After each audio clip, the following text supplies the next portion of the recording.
I want to welcome everybody, although we don't have a complete full house. Senator Lowenthal was here, but seems to have disappeared momentarily. There he is. Perfect timing. Assemblymember De Leon's daughter is undergoing some procedures today, and so isn't able to join us as well. And we are also waiting for Assemblymember Mr. Nielsen to join us as well.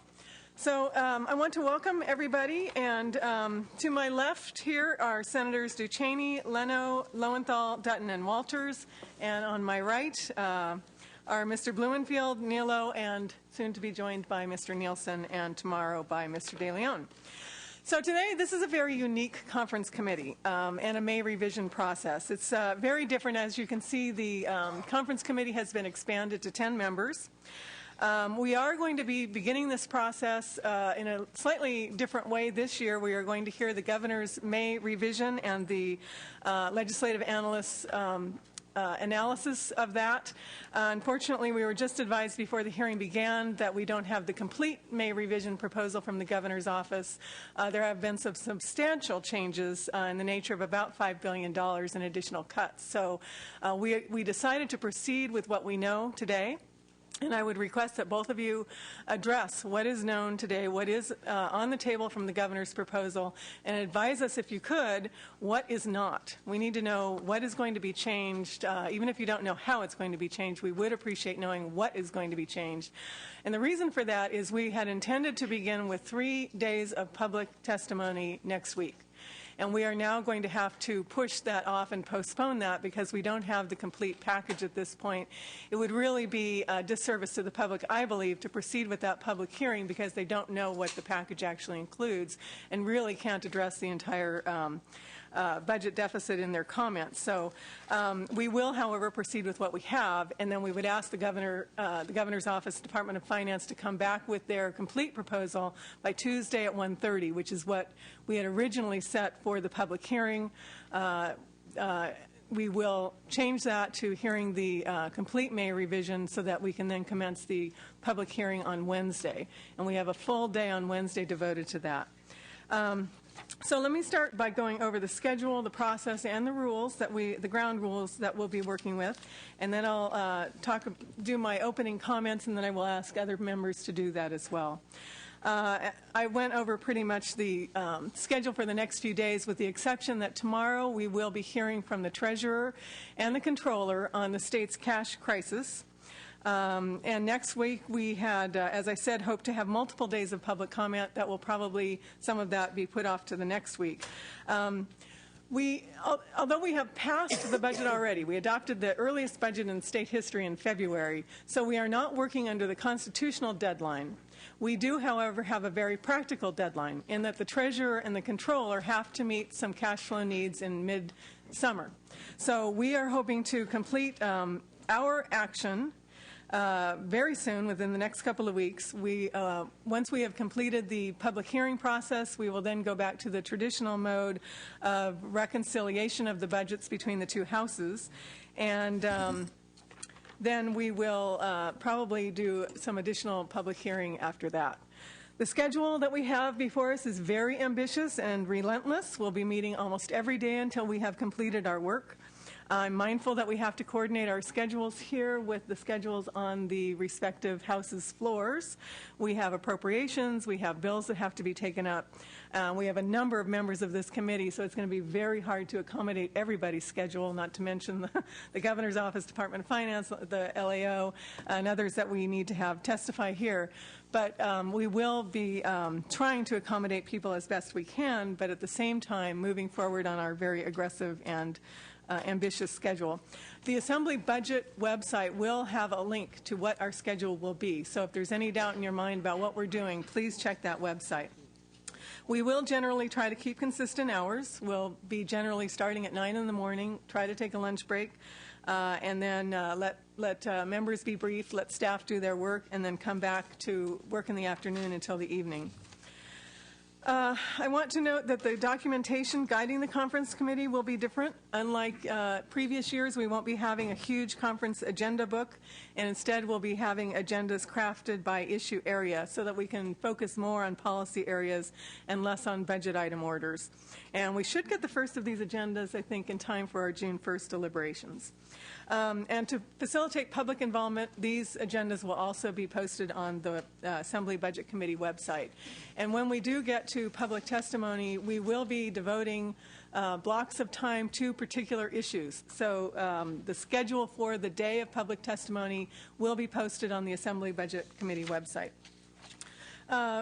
Let's see, just a couple of ground rules. Anybody who is presenting written printed information before the committee and the committee staff and the LAO and the Department of Finance, we would request at least 35 copies of the material so that the sergeants do not have to leave their posts and go and make copies. And sergeants, please ensure that the front row of the public area is kept free for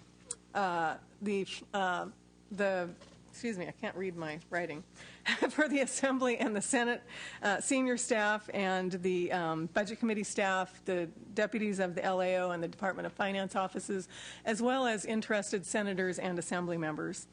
And finally, when we are passing out information, make sure that that front row is also given copies. Also, the dais needs to be kept clear of any senators or Assembly members that are not part of this conference committee. Unlike the usual committee where members are free to kind of wander in and talk, this really needs to be kept limited to the conference committee.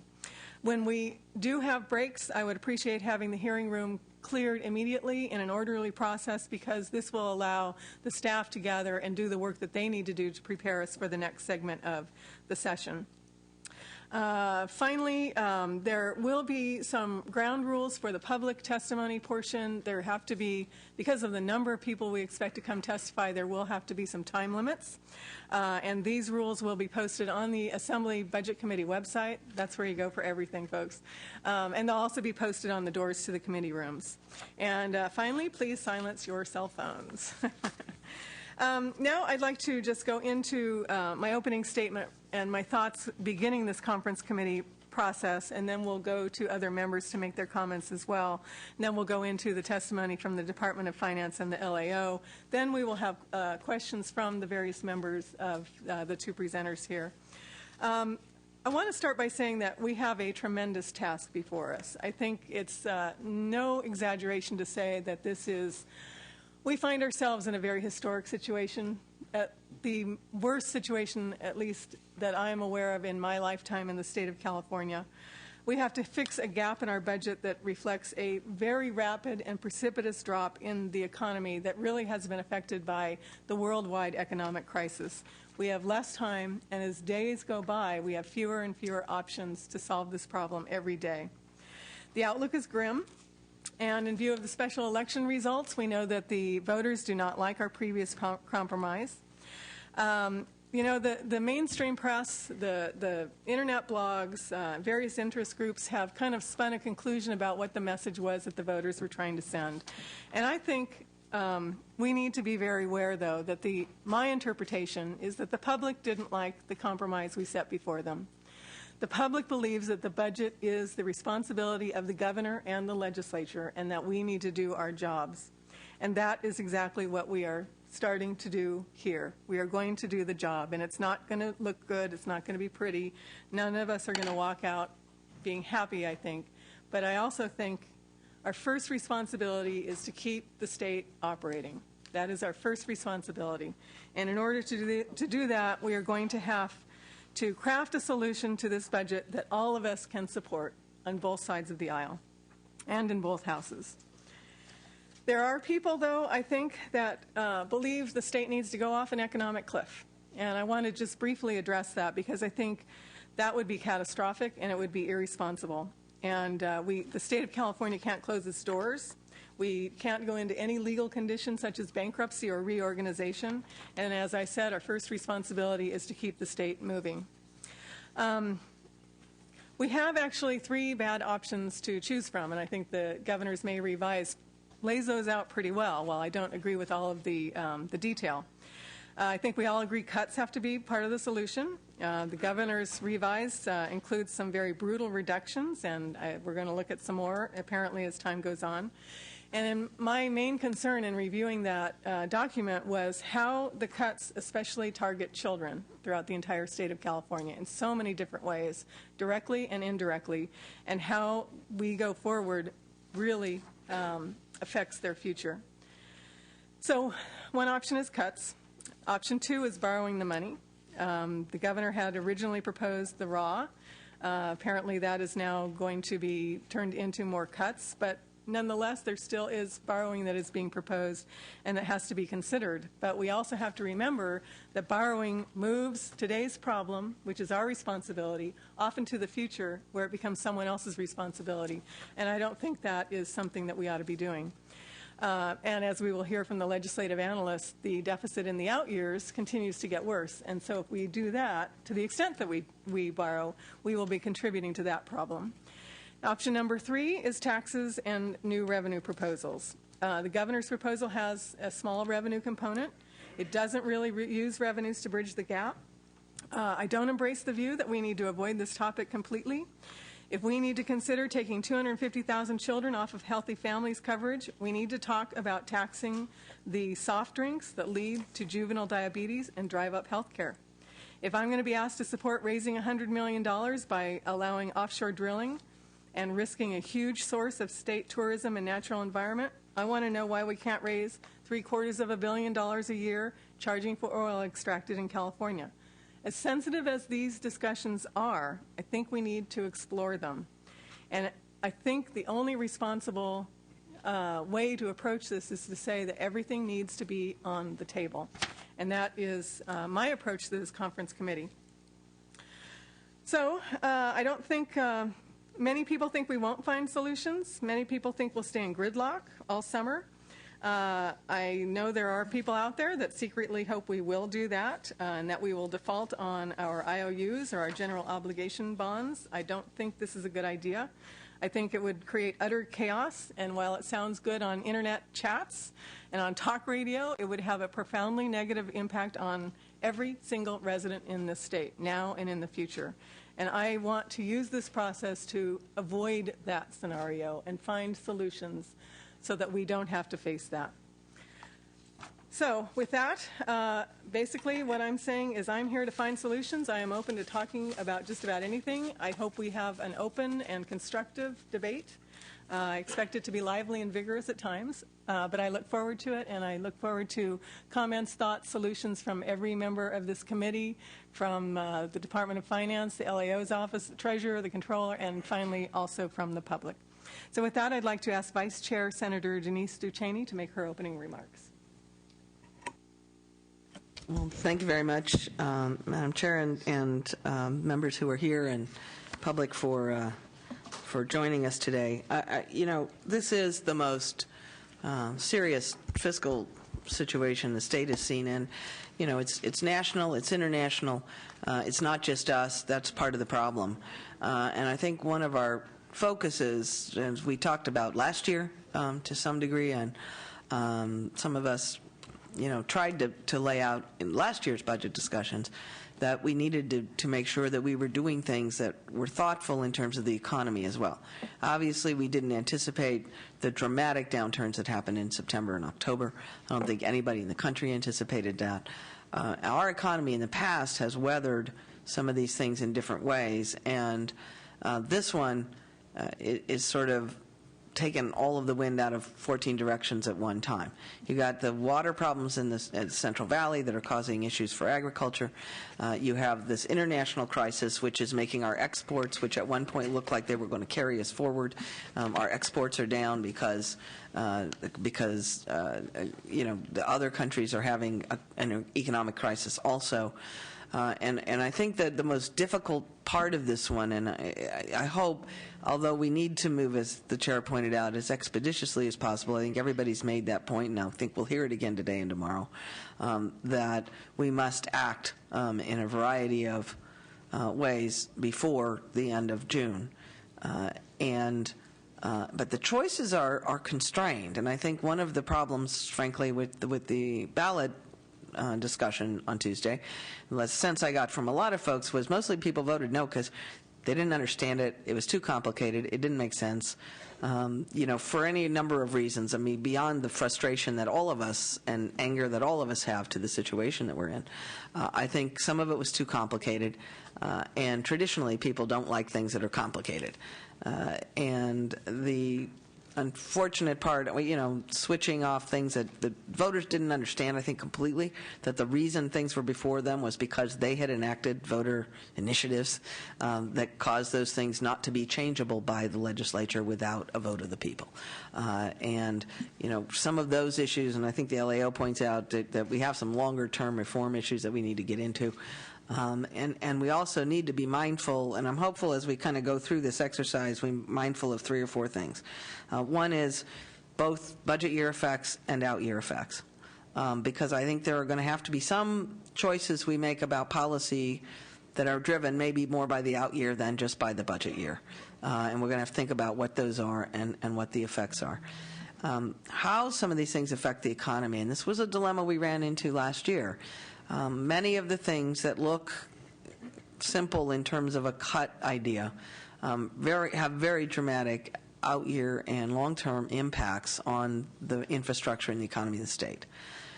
Most of what we're going to be talking about over this next few weeks is not physical infrastructure, but human infrastructure.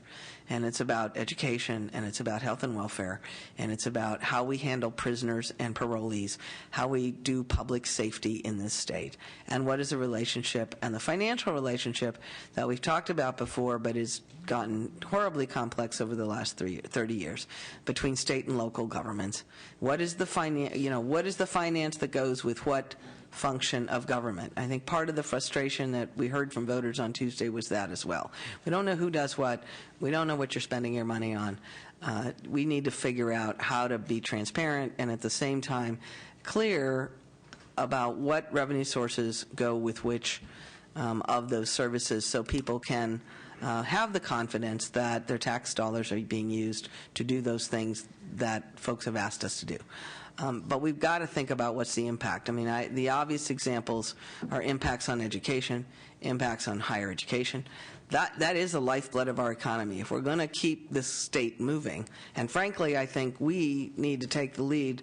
The more we downturn, the worse it is for the rest of the country and the world. We are too big a player to be allowed to fail. And if we can figure out ways to help ourselves recover, then we can help lead the others, and in turn that will help lift our boat as well.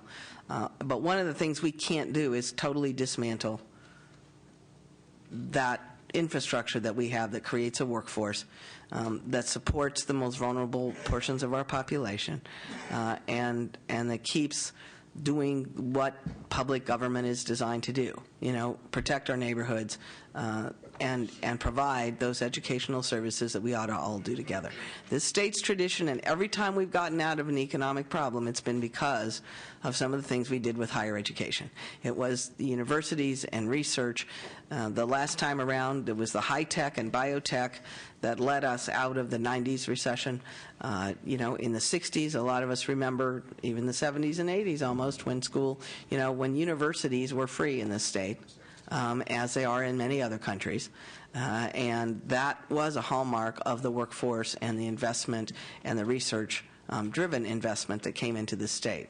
We all know, as the president has said, the governor has said, everybody's on, we know there is this new wave of environmental technologies and renewable energy coming through, and we are crested to be able to take advantage of that. But we will not be able to do it if we totally dismantle our higher education and those kinds of systems or our workforce development in the state. So we're going to have to make some very difficult choices, but we ask everybody to start coming forward now, with proposals. The other thing, I think one of the kind of permanent questions to most things would be also, what are the legal and constitutional constraints we have? Because I think it's another piece of the problem that the public doesn't understand. And some days I'm not sure all our members and the governor understand it.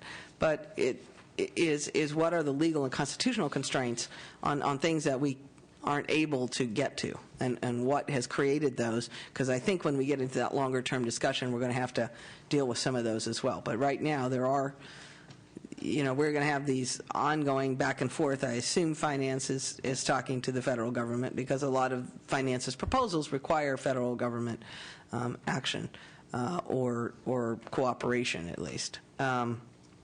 We're going to have to think those through carefully and not forego federal funds. I mean, one of the things that's been helpful the last couple months has been getting, some of those American Reinvestment Act funds moving. We are putting people back to work with those monies. We need to count for some of that in our forecasting, and we need to leverage those federal dollars as best as we can to keep this infrastructure going till we can get the economy back in line. How we leverage that and make sure that we're moving the state forward and not just putting ourselves in some kind of a death spiral is, I think, the biggest challenge that's going to face us over these next few days. So we look forward to hearing from everybody. All proposals and thoughts, I think, are going to be welcome from public, and certainly we've encouraged all of our members in the caucuses and the policy committees and everybody to start kind of thinking about these things. That there may be other options beyond those that finance and the LAO are able to present. We can start with those today. And see how this conversation evolves. But tick-tock, we still need to figure it all out in the next 2 or 3 weeks. Thank you, Senator Duchesne. Other opening comments? Senator Dutton? Thank you, Madam Chair. And yes, I appreciate this opportunity to make some opening comments and thoughts. It's unfortunate where we find ourselves in this position today, and frankly, in my personal opinion, this was avoidable, at least to the degree that we're having to deal with it now. California, for too long now, has been uncompetitive. It isn't just me saying that. It's basically Forbes magazine even says it, that we're the worst place that you want to do business, not only from a cost standpoint, but also from our regulatory climate. The fact of the matter is, Republicans don't like the idea of making any of these cuts any more than the Democrats do. And we don't like the idea of having to look at pay cuts or anything else, or even laying people off. I came out of the private sector. That certainly wasn't my first choice as an employer. Frankly, I'm a little, in some cases, I'm a little pissed, actually, that we've even gotten ourselves into this position, because part of what's this problem that we have right now is self-inflicted. You can't blame it all on the crisis. California historically, by fact, we represent 1/8 of the nation's economy, and California historically has been the last to go into a recession and the first to go out. We've always led the way for the rest of the country, but we have actually been a deterrent. And you can see this from recent examples of people that tried to do business here. Even a former Speaker of the Assembly tried to do a solar plant business here, and he ended up putting it in Wales, okay, because of our environmental climate, because of our regulatory rules and restrictions. But he was able to get up and running in 3 weeks in Wales. Now, we ought to be embarrassed about that. I ought to be embarrassed about Toyota not putting their manufacturing facility here in California and going to Mississippi instead. We can't keep saying that it's everybody else's fault. It's our fault. We've created this environment. Now we're in a position, like it or not, and I don't like it, neither does anybody else here, that major cuts and reductions are unavoidable. It's going to be a painful process. I don't like it. I hate it, as a matter of fact. We're going to have to come up with some immediate solutions that have a long-term benefit and positive effect on the future of California. Now, I applaud the governor for putting forth some real cuts and some meaningful reforms, but we're going to be a little concerned if we try to go back to the borrowing and gimmicks of the past. That's what's gotten us into this mess. That's what's gotten us even further into this mess that we find ourselves today. We can't keep putting off we can't keep putting off the hard choices until tomorrow. And it's not something that I look forward to. I'm going to look forward to joining my colleagues that I worked with last year in conference and our new members that are here to join us. I want to welcome Chairman Evans. I hope you enjoy your first conference committee. I'm sure you'll find it educational. I also want to thank Senator Walters for agreeing to join us in this deliberation. I think what I'm going to take from this, and I mean this with all sincerity, is that what we're about to do today is going to affect future generations. We're talking about what's going to happen to California, not just the rest of this decade, but in the next decade to come. So I would suggest that we just take a very realistic approach to how we got to get out of this mess, and there are going to be some tough choices. I stand ready to work with you, and hopefully we can come across with some good solutions that have long-term benefits. Thank you. Thank you, Senator. Here's my list of members wishing to make opening statements: Nilo, Leno, Walters, and Blumenfield. So if you're not on the list and you do want to, then let me know. Mr. Nilo. Thank you, Madam Chair, and welcome to Conference Committee. As you stated, the times are truly unique. Our circumstances, the nature of this meeting, and more importantly, the solutions that we're going to have to come to, that is unique and obviously is not going to be pleasant. I've said on many other occasions that one of the biggest challenges always for me in life, whether it was in business or in politics, is under the pressure of intense urgencies to keep one's eye on longer-term strategic issues. And boy, do we have urgent challenges as meaningful as a constitutional deadline normally is, which we miss many times. We are operating under a circumstance that is far more pressing, and that's cash. Cash obviously pays for everything, and if you don't have it, you can't pay for anything. So the urgency is to come to resolutions to avoid that severe cash problem. But as I say, we will deal with this urgent problem, but as we do that, we need to make sure that we keep our eye on, number one, the kinds of things that do tend to contribute to the problem that we have, and how can we change those things to improve future budget cycles when things improve. Because things will improve. It'll be very difficult, very painful in the meantime, but things will improve. And while I do not subscribe to the theory that we can get the economy back on its feet, I do believe that we can do many things to hamper our economy from getting back on its feet. We need to be very careful that we do not do that we provide the maximum opportunity to the economy to recover in time, and that we don't burden that process unduly. So we will deal with the urgency, but we've got to keep our eye also on our longer-term challenges, knowing that eventually we will recover. And with that, I would just suggest that we need to get on with this task as soon as possible. June 30th is looming fast. It certainly is. Thanks for that reminder, and we'll keep that date in front of us. Senator Leno. Thank you, Madam Chair and Madam Vice Chair, colleagues. It's an honor to be serving here with you. What is a very daunting task, obviously, and I think we'll begin to fully comprehend how challenging it is as these days pass. Of our ever-shrinking general fund, roughly in numbers of about $92 billion now, only about $40 billion of that is actually discretionary. So when we're talking about a $21 billion imbalance, that's out of only $40 billion remaining that we can really do much with. So those are very high percentages. And following up on Senator Dutton's comment, indeed, a good portion of our problem has been self-inflicted. I always have to wish back those $30 billion in tax cuts that we have supported over these past 5 years. An expenditure on the expenditure side of our ledger, but I understand the politics of it. We may not be able to capture that, and those $30 billion are gone for good. I do want to say that this process means a great deal to me. And I think one of the lessons we may have learned from February was that we need a full public process.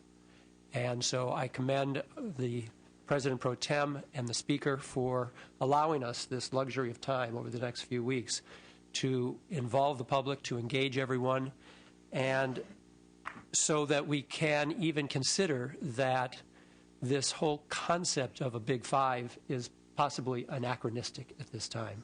It didn't always exist. It need not always exist. This is a much more fitting and proper forum for us. Clearly, the governor's voice is present through every hour of this. The leaders of each house voice is present throughout all this, and the people's voice is here as well. So pleased to be with you. Thank you. Senator Walters. Thank you, Madam Chair. It is clear that the voters want to change the way we do business here. I'm looking forward to the coming weeks as we work to solve the fiscal crisis that our state currently faces. And I believe we can close the deficit without raising taxes on our families and fees on our businesses that create jobs in our state. We must work to reach a solution that allows the state to continue to provide vital services while at the same time protecting taxpayers. We have a lot of work to do over the coming weeks, and I'm hopeful that we're going to be able to come to a solution that the voters who spoke loud and clear earlier this week will approve. Madam Chair, I know that the next few weeks are going to be very busy, and I'm hopeful that our work here will result in an acceptable solution. Thank you. Thank you very much. I think we would all share that sentiment. Assemblymember Blumenfield. It's an honor to be here today, or should I say a dubious honor.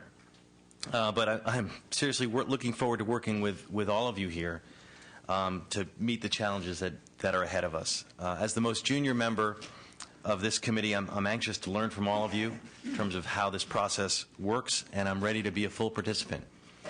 It's a lot of gloom and doom around here. I come to this experience with a unique experiential background where 17 years ago I was a budget committee staffer for the House of Representatives at a time when we went from record deficits to record surpluses, and it's a completely different process, but I remember that same feeling of gloom and doom before that whole process started, and I'm hopeful that just like they got through it back then, that we can get through it here with flying colors. And I'm confident that all of us here share a common goal of making the tough decisions that we have to do while doing the least harm to our vulnerable populations who have borne the brunt of previous budget cuts, school children, senior citizens, the disabled, working men and women, poor and the middle-class families.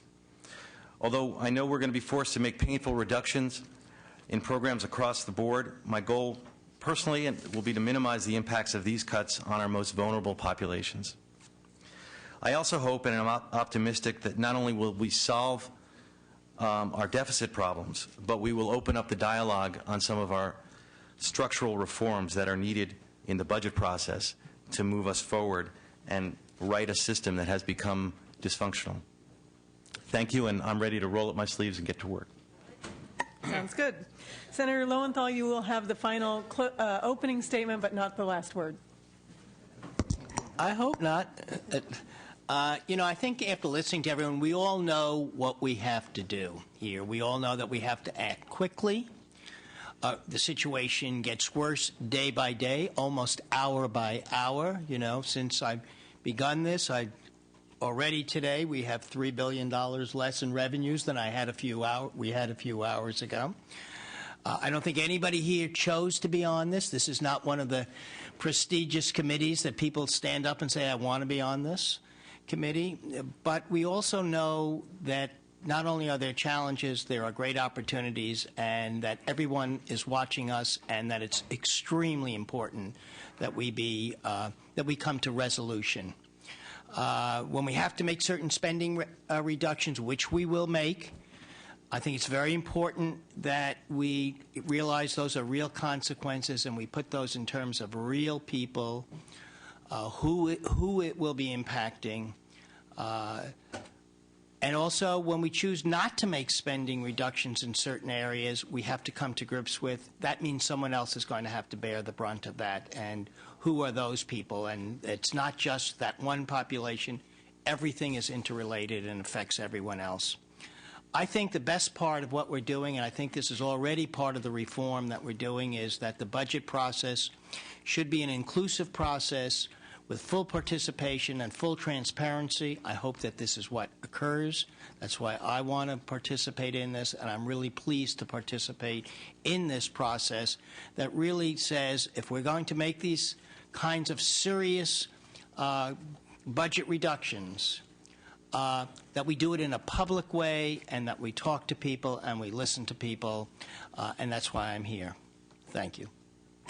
Thank you, Senator. Then we will move on to the next item of business, which is the overview of the May revision, and we will have presentations first from Ms. Mata-Santos from the Department of Finance, then we'll go on to Mr. Taylor from the Legislative Analyst. And members, I would ask that you hold your questions until both have had the opportunity to make their presentations. And if questions occur to you in the meantime, just raise your hand and I'll make a note that you do have a question and I'll call on you when we get to the end of the presentations. I expect there to be a lot of questions and comments as we go along. So, Ms. Mata-Santos, I just want to mention in starting out, and I said this a little bit in my opening, we realize there are some significant revisions to the May revision, and it does hamper our ability to move forward into the public hearing. So if you would be very clear in your comments today about what is not being revised and to focus your comments on those, then I think we can focus on things that are not going to change and leave the things that will change for a little bit later on. So thank you, Madam Chair, members. As you mentioned in your start regarding this year, it has been an unprecedented year. You and the governor closed a roughly $42 billion budget gap in February. And a few months later, we have updated numbers, and what we anticipated might have been a budget gap of somewhere in the neighborhood of, say, the $6 billion roughly that were before the voters, and maybe some additional problems of 5 or so, then have translated into an additional budgetary gap of $21.3 billion. That is generally associated with a decline in our revenues. We are looking at another $12.4 billion reduction in our revenues from the forecast that was included in the February budget. And the governor took decided to make that information known to the public as quickly as we had it available.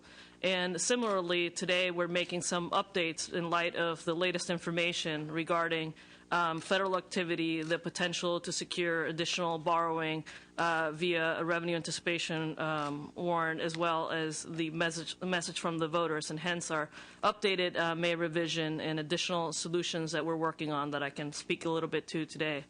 Just a little bit about how we got here, and when we look at what we were anticipating as our revenues for 9/10, when the Budget Act was passed in September of last year, we were looking at projecting revenues of $101.3 billion for 9/10.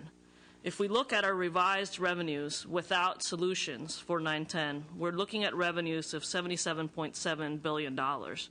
That's a $24 billion reduction, roughly 20% from the projection last September to the revenues that we're looking at today. The revenues are largely the projection of our economic forecast. And when we look at our economic forecast, we are estimating that we're looking at a 1% decline in California personal income in 2009. When we think about what that means in history, the last time we had a negative personal income number, and this is the number that's not adjusted by inflation, was in 1938. When we look at the amount of time that our economy has been in, we're looking at 17 quarters of consecutive declines in recessionary. We're looking at the longest downturn in our economy since in the post-World War II era.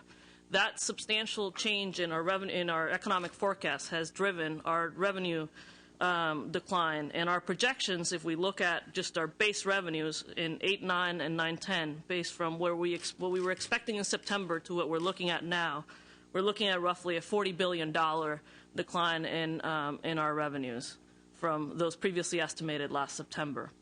The governor, as you know, was in Washington, D.C. this week on a number of items. First, to ensure that we would secure and continue to have the $10.2 billion in federal funds associated with the increase in Medicaid funding for our state, of which a good portion of it is of budgetary benefit over the 27-month period.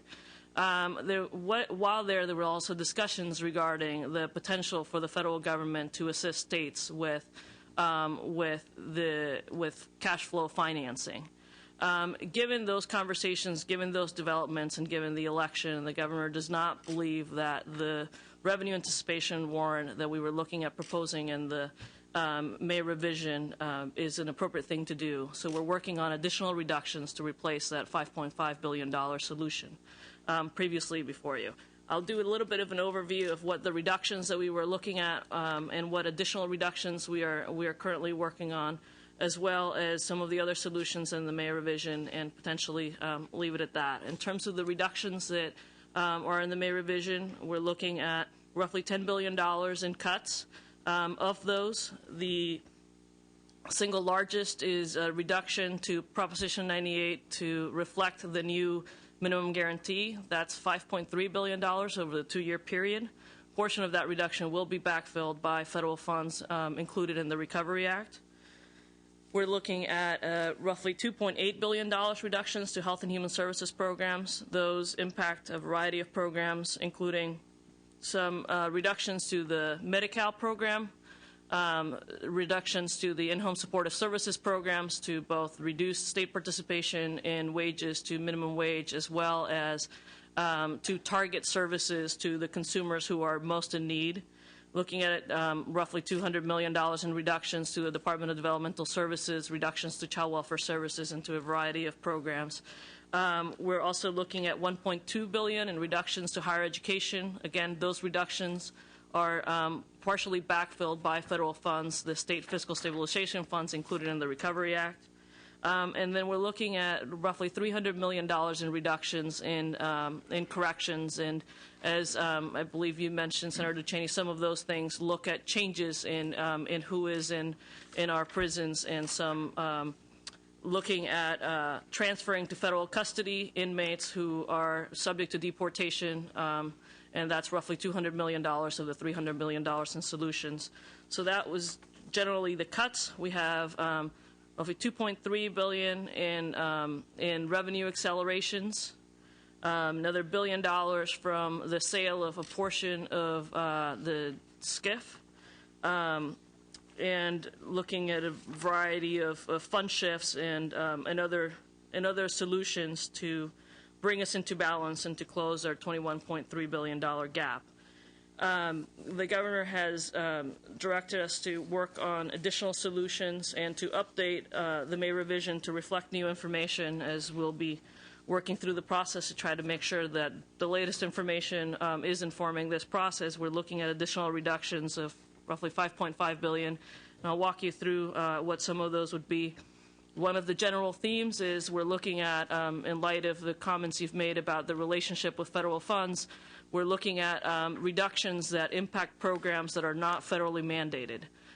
So in that area, we are looking at elimination of the Healthy Families Program, eliminations of the CalWORKS program, and other elimination of mental health managed care services, some additional roughly $120 million in reductions in child welfare services.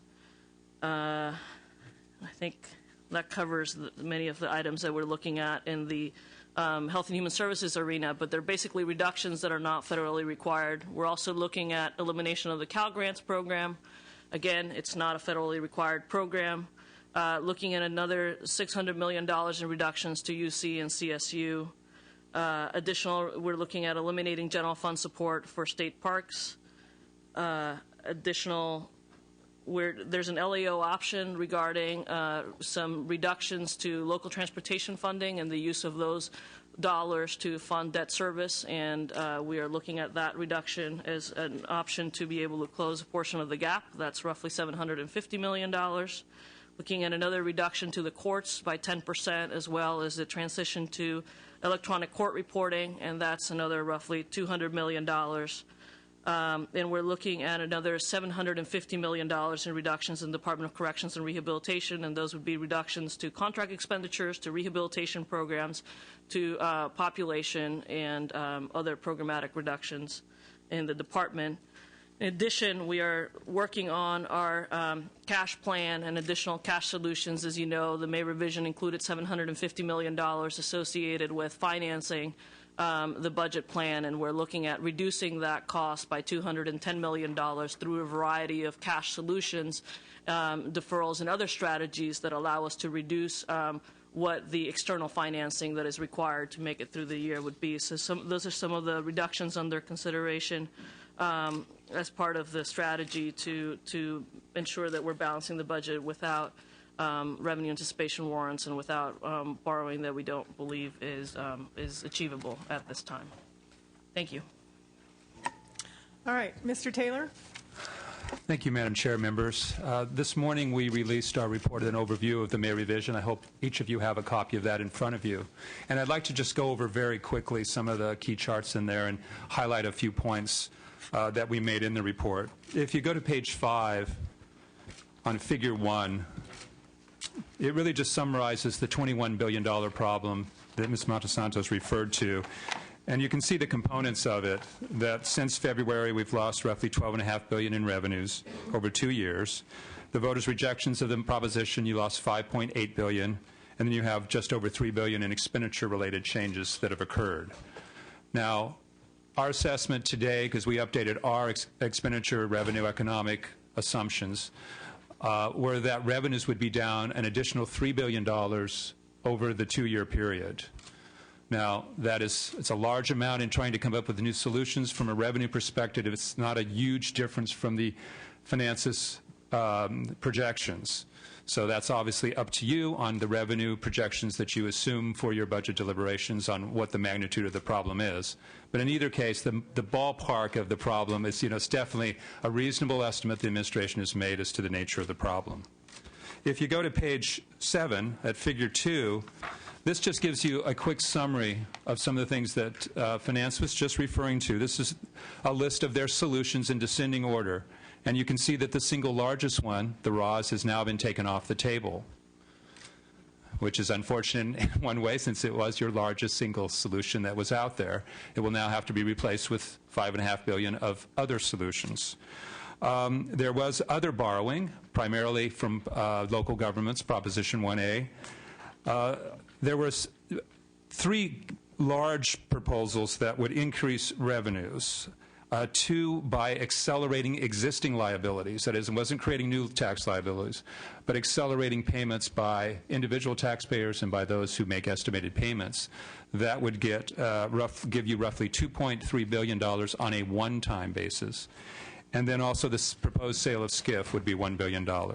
So in total, you had about half of the reductions were spending. $7.5 billion were borrowing prior to the withdrawal of the RAW. And $3.5 billion were in related revenue actions.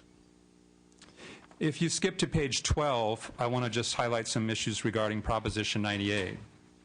And if you look at Figure 5 on the bottom of that page, and you can see about halfway in the table on the total line, if you go over to the change from February for both 2008-9 and 9-10, you can see that they have dropped the minimum guarantee by about $1.7 billion in the current year and $3.8 billion in the budget year. Under Finance's revenue assumptions, they've taken spending down to the minimum guarantee to realize those savings.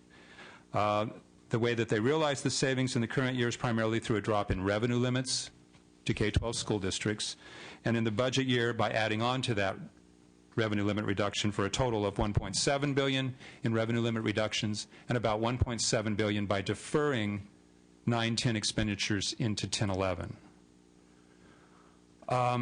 3 comments I'd like to make. First of all, what is the effect of federal funds in relationship to these cuts? Because this is obviously very important that you understand the interaction between those two. You can do lots of different comparisons. But if you were to compare total spending that's available to schools under the governor's proposal, including the federal stabilization funds and all of the other federal funds provided under ERA, they would have roughly $6.3 billion in federal funds that could be used to stabilize the various cuts that have been taken. That is $6.3 billion in new funds, $5.5 roughly billion in reductions.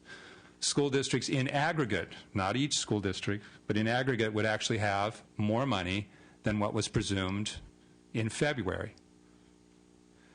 Now, the problem, however, is that you've spent all of your federal funds, and you've now are funding a programmatic base that is up higher that once you get to 10-11, given the problems that we'll talk about in a minute, it's not clear how you support that on an ongoing basis.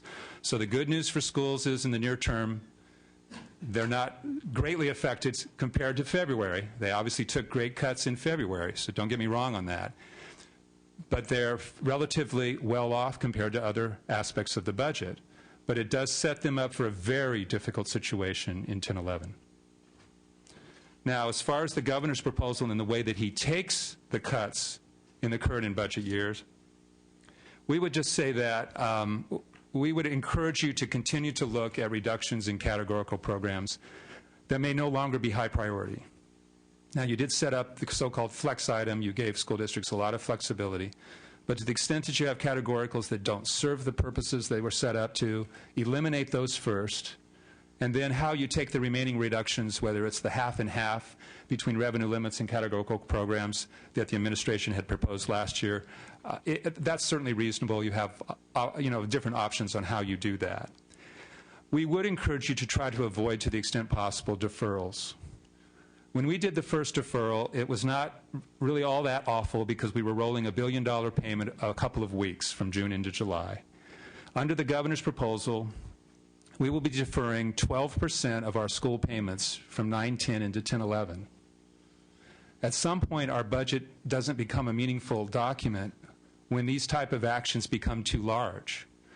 So we would really encourage you, and we will offer you our option on how not to do the deferral, but clearly it involves taking more reductions. That may be important because of the problem I just mentioned, however. If the federal funds run out, schools could be in for a bigger kind of cliff effect if you don't start taking actions now to prepare them for what might be the case in 10-11. So clearly, minimizing the deferrals, we think, is a highly desirable thing. We do appreciate, though, what that means to school districts in your decision-making. And finally, we would agree with the governor's proposal to give schools as much flexibility as possible. They have thrown a couple of proposals out on the table to reduce instructional days, for example. And if there are other things, and we will come up with some for you, when you hear from school districts, school boards, we think that however much flexibility you can give them to get through these difficult times is critically important.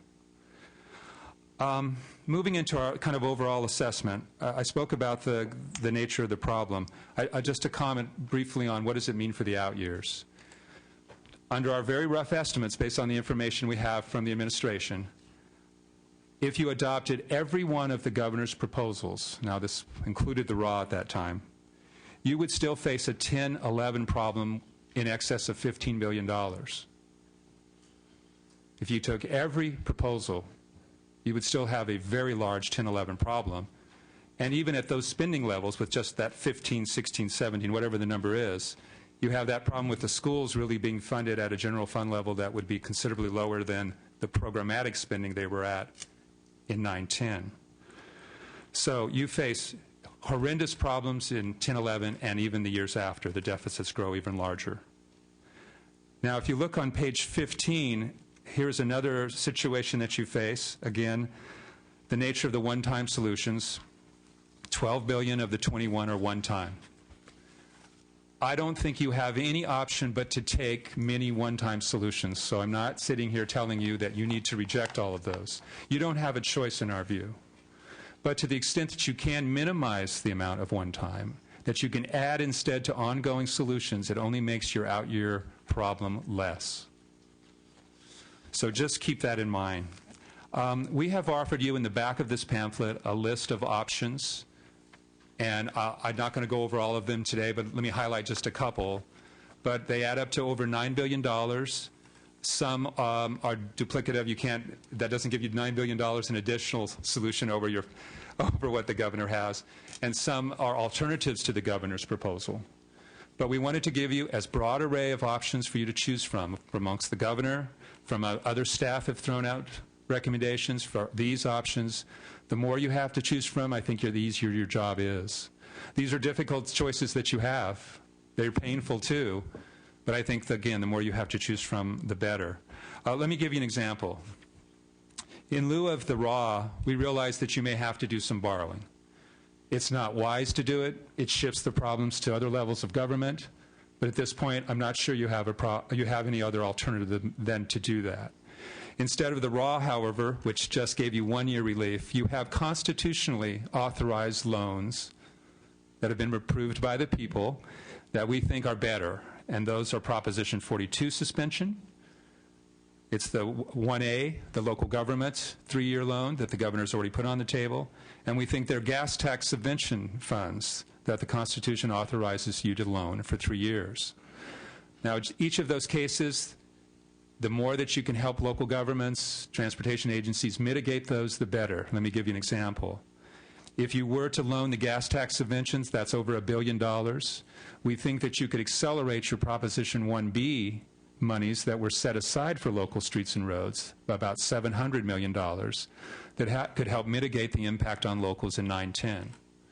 So even as we offer up these forms of borrowing that we'd rather not do and shift the problems onto locals, to the extent that they provide you, we provide you, your staff provide you ways to help them live with those, we think that's a really important thing to follow up on. We've thrown out in the past raising community college fees because the federal government will in effect pay for almost all of them. This can either help you with some additional solution, or it basically can help community colleges avoid the cuts that the administration has proposed by allowing them to keep their apportionment levels, but to have it being paid for with fees as opposed to general fund. You increased the vehicle license fee by 0.15 percentage points and dedicated those to various local government criminal justice programs. I think you should revisit that. We've suggested that if you take half the monies for the general fund, leave the other half for those programs, the more important ones, to go in and prioritize the ones you think you really want to continue to fund at this time, but then take the other half for the general fund. Again, you simply cannot afford even to do what you passed in February. The state has to become, for the next several years, leaner in this type of services that we provide to California citizens. Obviously, we're going to recommend to you that you reject the raw. I don't need to really, I guess, go into that right now. And then finally, you've all recognized how quickly you need to act. And that's not only for the cash, but again, the sooner you get solutions in place, the easier it will be for your 1011 problem. I don't think there's any way that you can possibly solve your problem in the next 3 weeks. You had phase 1 of your budget solution in February. I think you're now in phase 2. You need to get as close to being back in balance as you can before the start of the fiscal year. I think then you have the next phase that you're going to have to tackle after you come back in August, after you come back in January, to start preparing for the 1011 budget and to look at more substantive reforms that you just don't have the time to do right now. And we'll be offering you lists that will help you from our past recommendations. So this is not the end of your deliberations. I think it's just phase 2. And my colleagues and I look forward to helping you in that pursuit. Thank you very much. We will now go to questions and comments, and I will start with Senator Ducheney, and others, if you have questions or comments, please indicate and I'll put you on my list.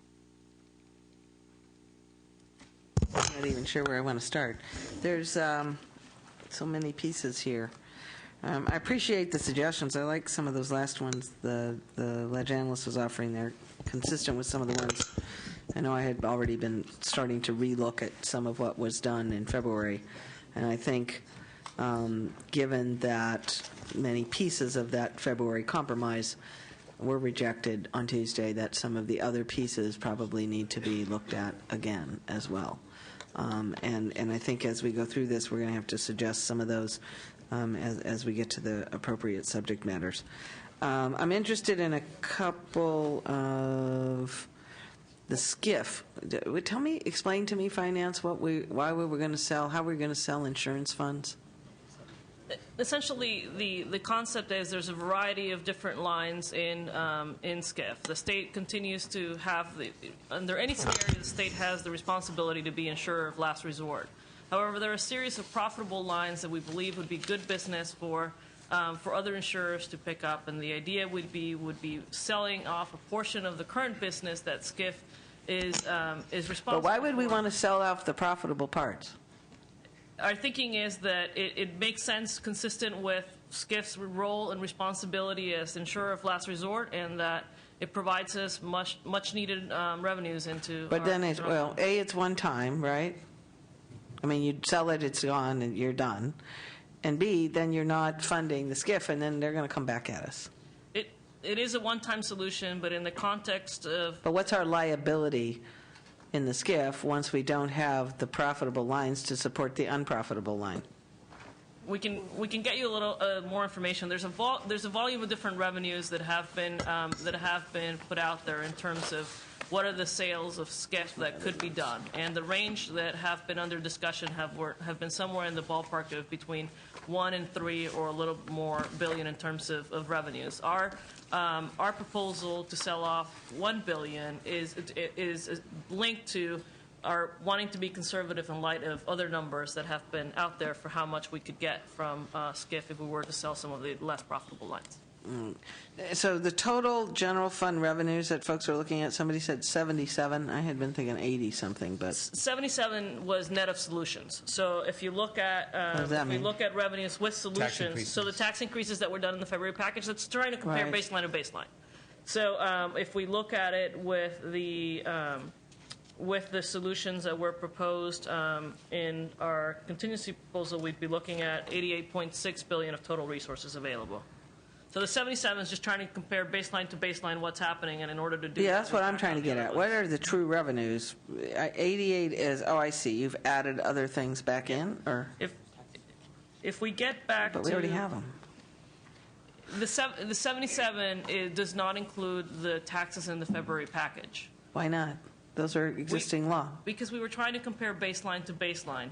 So we were trying to do a comparison to show how much our revenues have declined since last September. I see. And in last September, those weren't there. So okay. So 77 is not the number I'm aiming at for expenditures. It's 88 because that's the real number under existing law. I get we may change the 0.15 or we could do something different, but under existing law, assuming everything that we did pass in February that was not otherwise rejected, right?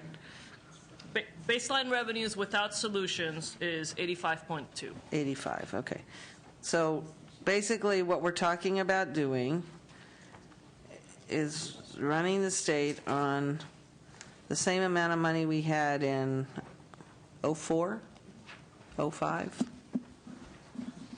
I'll have to do it right now, but since we're going to have to come back on Tuesday to hear the real second May revise, why don't you think about, I'm just trying to lay out some of the kind of questions, because I think part of our problem in coping with this is trying to, the problem when you get on the public on this is, well, gosh, it sounds like you have all this money, why is it you can't do anything? And when you start talking about a wholesale elimination of major programs that have been in place for years and years and years, and that have been fundamental to sort of the workforce and baseline economic infrastructure of the state, it's hard to understand why we would need to do that. Now, some of it's because we've allowed corrections to get way out of control, and I do appreciate, I was looking at the list, I think we need a very full conversation on corrections. We've been talking about this parole stuff. The Senate proposed and the conference committee adopted last May parole reform solutions that have yet to be enacted that would have saved us $500 million in the current year and would have led us to a path of even greater savings in the budget year that are still unresolved in a variety of ways. They've been mirrored by the governor, but in different ways now, and I'm frustrated that we've lost so much in opportunity there. I think the LAO has some good ideas also that all of us are going to need to look at, and we're going to need to get on that one. fairly early. But on the one hand, we look at this sort of sense that we're cutting, and we're going to have to cut again in 2010 and 11.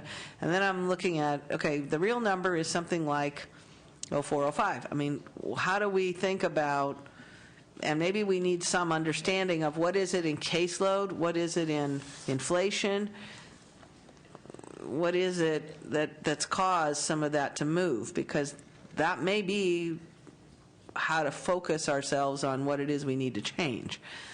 I know, for instance, that the universities and community colleges are, serving 10,000 more students than they're funded for.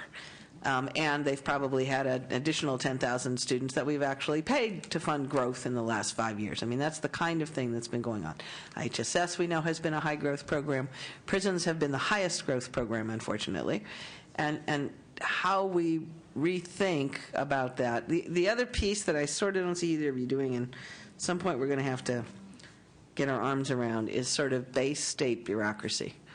What is it that, which department pays DGS or DPA or whoever to do what? I think, those numbers always get lost in the shuffle because they don't appear anywhere. Because they're buried in people's budgets.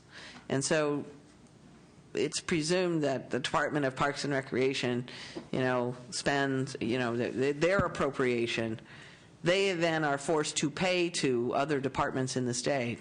And instead of providing the direct service that we all think we funded them to provide, they are paying for a whole variety of bureaucratic, if you will, services somewhere else in the state. And I don't know how we get at some of those. Procurement's been a problem for years.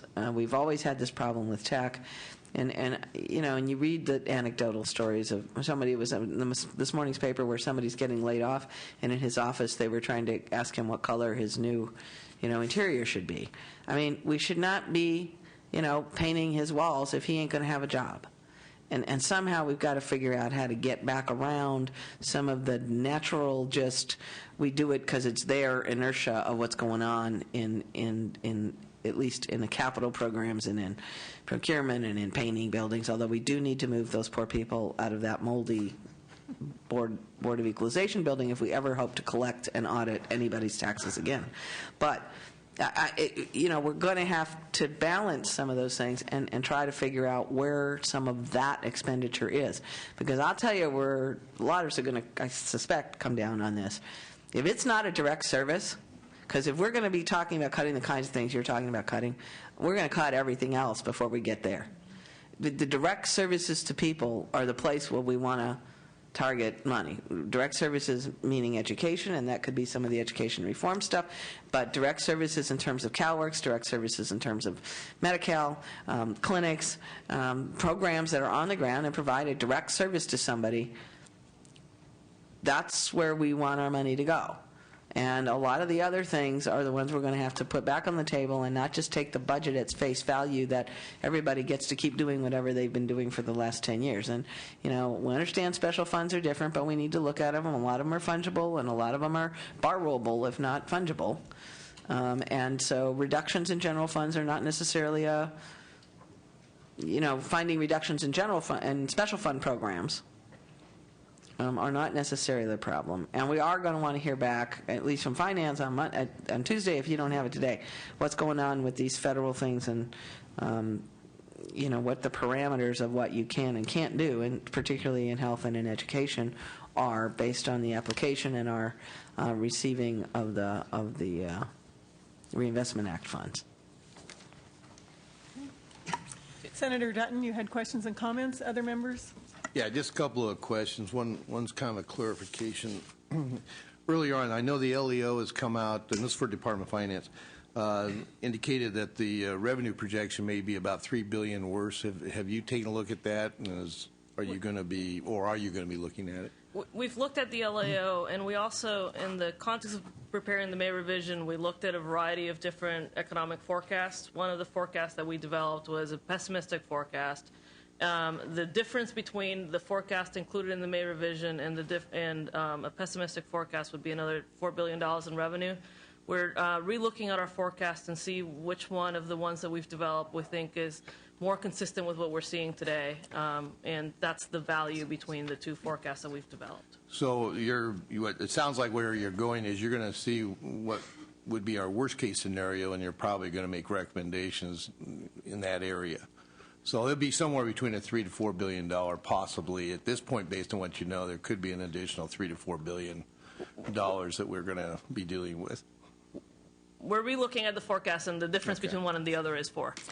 The other thing, too, and I don't know how difficult, I don't think this will be difficult, but I'm kind of curious because I know a lot of what this started was as a result of the dot-com boom that took place, and then there was a huge surge of permanent long-term expenses that were incurred at that time, benefits, salaries, a bunch of things. I'd like to get a list of what actually happened during that 2-year period. I think it was from 99 00 to 0001, that period time frame, as I recall. I think that's when that happened. Because it seems like that's when we actually started trying to, when our big downturn came, it was trying to maintain that level. We just never quite got back up there. So I'm kind of curious what that spending level was and what kind of increases were done at that time. Thank you. It was less than $85 billion. That's what I remember. It was about $77 billion in general fund in those days, because the entire budget, including federal funds and special funds, in 2000, with the height of all that, I think was only slightly over $100 billion. And Madam Chair, you're correct. The May revision would put us somewhere in between 4.5 and 5.6 in terms of general fund spending. That is on a real dollar standpoint. The LEO had done an estimate based on an inflation-adjusted number. Sorry, Madam Vice Chair. Sorry, Madam Chair. Okay.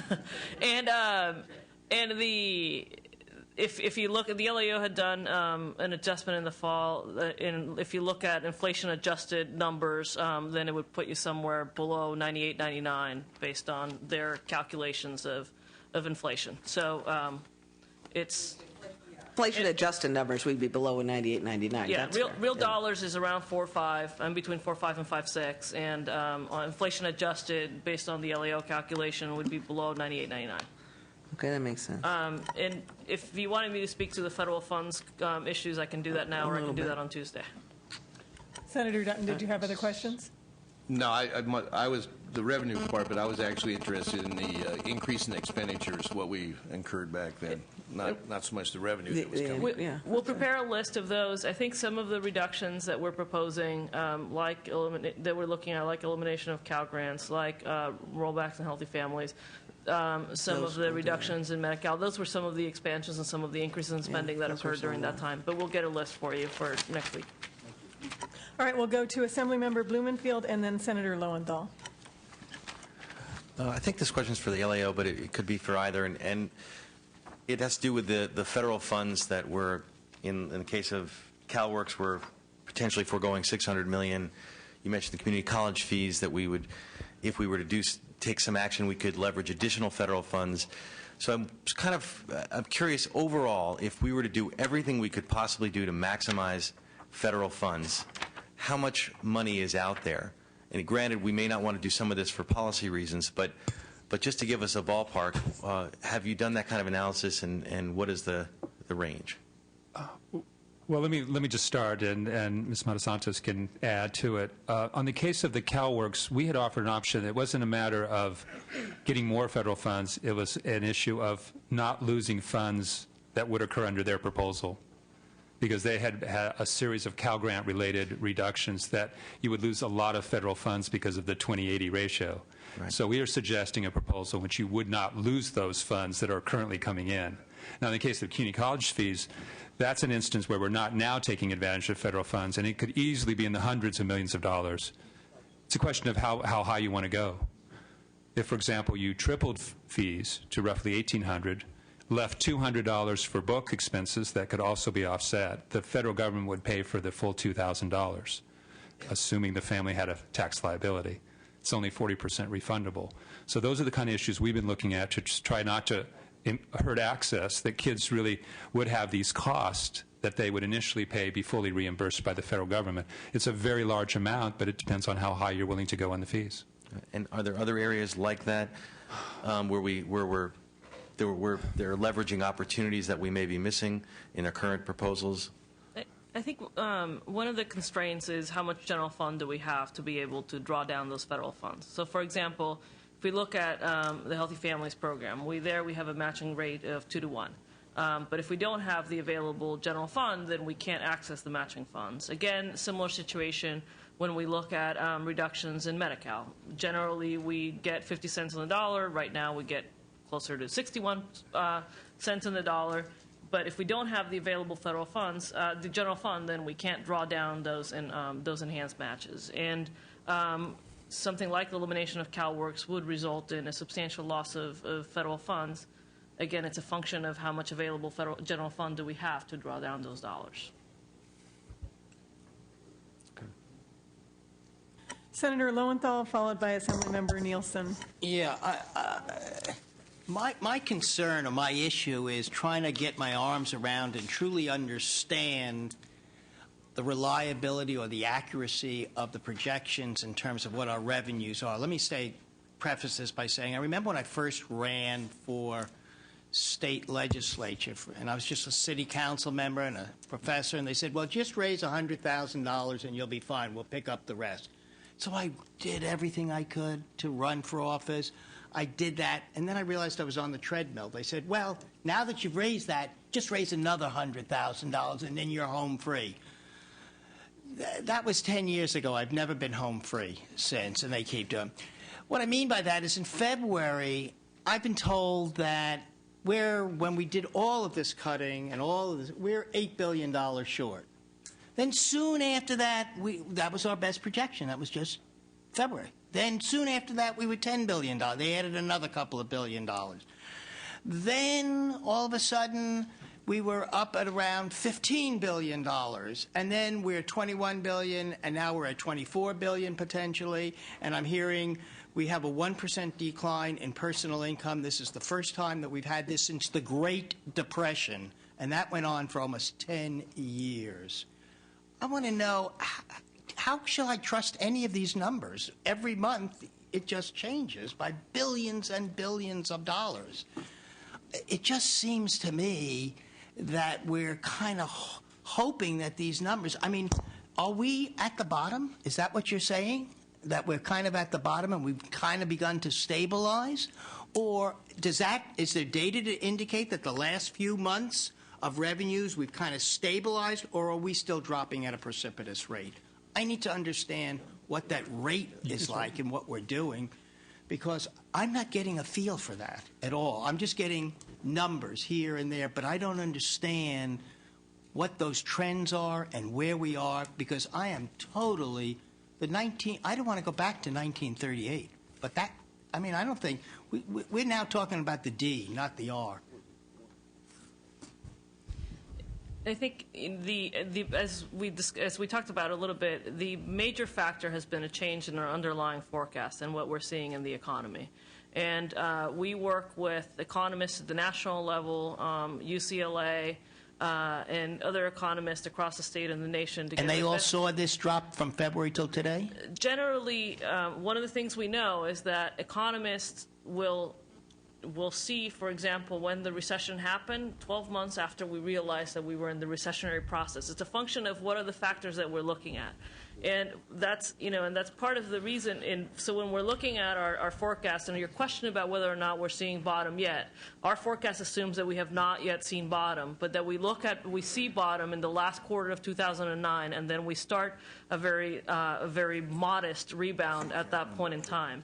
And we look at, what's happening in the stock market. We look at the extent to which, for example, things that have been driving our economic situation, like the housing sector. We look at a lot of the housing stock being cleared up and things starting to look up. We're looking at what's happening in the credit markets and the extent to which we're seeing things being a little better. We're looking at what's happening in unemployment, and we have two sets of factors affecting our unemployment numbers. One is the base unemployment changes, and the second is the fact that we're seeing an expansion of people coming into the labor force. So we have both a broad unemployment from our standard labor force folks, as well as we're seeing more people coming back in and less people retiring or leaving the labor force. So we're trying to get a sense of all the different factors, and based on the best information available, generally the consensus forecast is that we're looking at towards the end of this of the 2009 year, the economy, the stimulus package starting to make a difference, the housing market, the stock that has been impacting us starting to clear out, and things starting to look better. We don't anticipate, though, a quick recovery. We're looking at a fairly mild, slow recovery, closer to a 1970s recession. And different from 1990s or others that have had a much quicker uptake at the back, just based on how across the economy the impact has been. Did you predict this in February?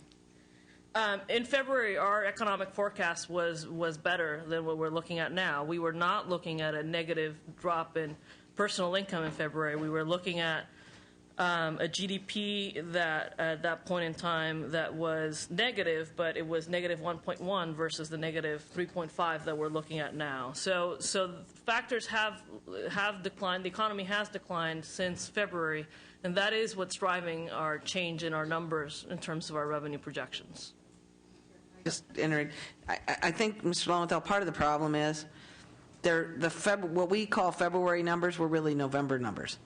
Because you got to remember, the governor's budget is prepared to be released, and in this case was a little early. It was released on December 31st, which means they're using numbers from data that was collected before Christmas, that was collected by November 15th, November 30th. What happens is in January, people find out how much people really spend at Christmas. People's quarterly taxes come in. We hit 1 million unemployment claims just in the month of January because a lot of people chose not to lay off workers until January. And suddenly, the numbers had changed by February, but they weren't reflected in the documents we were using because those were based on November numbers. I mean, I think because the real dramatic drop appears. I mean, my sense for what's gone on here is that the dramatic part was from September through basically January. And that since then, the decline has actually diminished. I don't know how. True. The steep decline in employment was from September to January, and the steep decline in, the revenues reflect oddly because they don't come in until April, and so we didn't have revenue numbers completely to go with it. Although sales tax was clearly down, you didn't see the property tax until the May revision. We didn't get hit with your property tax numbers, but that's because people don't pay property tax till April, right? I mean, it's a little bit, but I'm concerned when you get to the forecast piece. How are you accounting for all the jobs we're putting in play with the federal dollars? Well, let's go back, though, to Senator Lowenthal's point, and I'm going to let you ask some follow-up questions later. Senator Lowenthal. I was asking the LAO. Sure. Senator, I think it's a very reasonable question you're asking. There's really two things to forecasting revenues. You first have to try to get the economics right. As Ms. Matasanos was noting, we haven't got the economics right. We've continually, and we drive off national forecasts too, we have continually revised downward the path of not only where we are, but where we think we're going to be, because we've just gotten it wrong. Now, even if you get the economics right, then you have various revenue forecasting you have to get right. So, for example, in the .com, both boom and bust, it wasn't a question of getting the economics wrong. It was a question of the translation of economic activity into revenues that we all got wrong on both the upside and the downside. So this is a case where we just have not got the economics right. You hope as you keep adjusting, you get closer and that it's better, and that as with finance, we have us bottoming out at the end of this year and growing modestly. And we hope that we're closer to the truth. But again, every forecast, only thing you know is that it will be wrong. Half the time it will be wrong on too pessimistic, and half the time it will be wrong too optimistic. So we've taken our best shot, but like almost everybody else, we've been wrong. We get the direction of the curve, not this abrasive slope. That's right. I just don't want to go through this every 6 months. Welcome to the California state economy in 2009. Senator Lowenthal, did you have? No. No. Okay, then Assemblymember Nielsen and then Nilo. Well, Senator Lowenthal, I guess I wax pessimistic, having come in 1978 with Prop 13 and over the many years watched the vicissitudes of budget projections. They are variable, and we just have to deal with it. I'd like to offer a full disclosure before we start, and I want to thank the committee for allowing me to participate, and our leadership very particularly for this open process. I think it's going to be very significant, very helpful for these times. Mac Taylor and I both hail from the same high school. I would not say that since it was a small high school we're small thinkers, but let's hope to say that we are very common sense oriented. I might ask Anna and Mac, any of the thoughts that will be coming forward, will they represent any really structural change in government? The categoricals would be one for sure, but are you contemplating something of that sort, or Anna, something along the lines of the performance review? We, in the May revision, we're looking at a variety of different consolidations, restructuring. One is we're looking at how we handle asset management with a focus on some sales, some leasebacks, and different ways for managing state property. It does not have an impact in 910, but it does make an impact in our out years. We're looking at a series of consolidations and department eliminations. So, for example, we're looking at a reorganization of our revenue collection system, so that instead of having 3 different agencies working on revenue collection, we look at having a consolidated revenue collection entity. We're looking at some changes and eliminations of different departments, like the Department of Community Services and Development, the reorganization of agency functions from, across a dozen of departments into a single department. And we also are looking at significant eliminations of programs and looking at what programs and what types of services we can no longer be providing in light of the revenue and budgetary picture that we're looking at. Assemblyman, similarly, I think some of our recommendations we have listed in the back you could call reform. There are different ways of thinking about doing things, eliminating some tasks. But clearly, we think that you need to, there's only so much you could do in the next 3 weeks, but we think as soon as you take care of the business here, you need to turn your attention to those type of reforms, whether it's a short-term program reorganization or program realignment, thinking about how you might make changes once the federal requirements under ERA go off.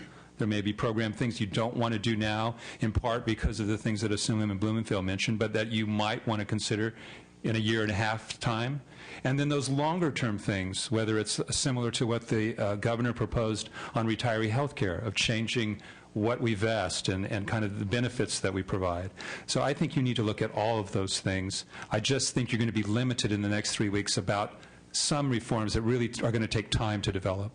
Well, that brings up the point of what I would call a staging or a phasing. It would be my opinion of a budget problem of this magnitude that we have been soundly remanded to take care of. There can be some 3-week solutions, but there are some that are going to have to be 1-year and 5-year and 10-year solutions. So part of our challenge, would it not be to be rather visionary and looking to the long run as well as the immediate?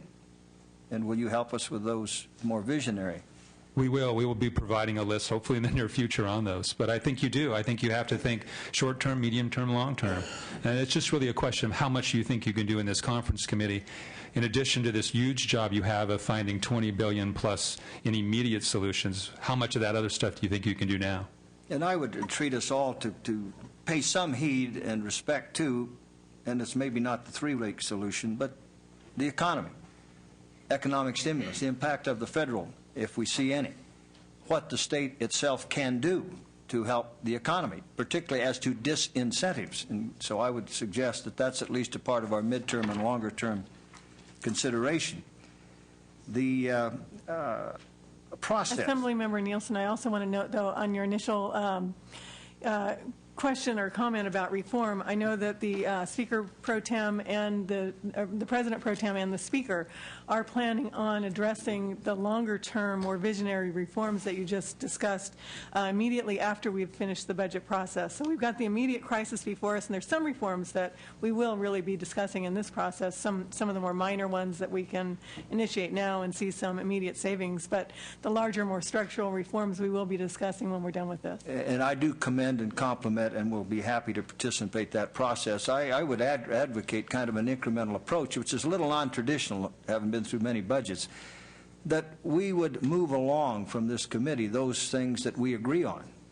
Set aside those that we don't agree on, but let's sustain some momentum and even pass them off the floor and move them to the governor, instead of holding everything for a very long period of time to the last minute, which is traditional around here. But I think that what we would find in that process of agreeing here, moving it to the floor, moving it on to the governor, that we would shortly have agreed on an awful lot more than we've disagreed on, and therefore I think it established some momentum. I would suggest that as sort of a mindset as we begin the process.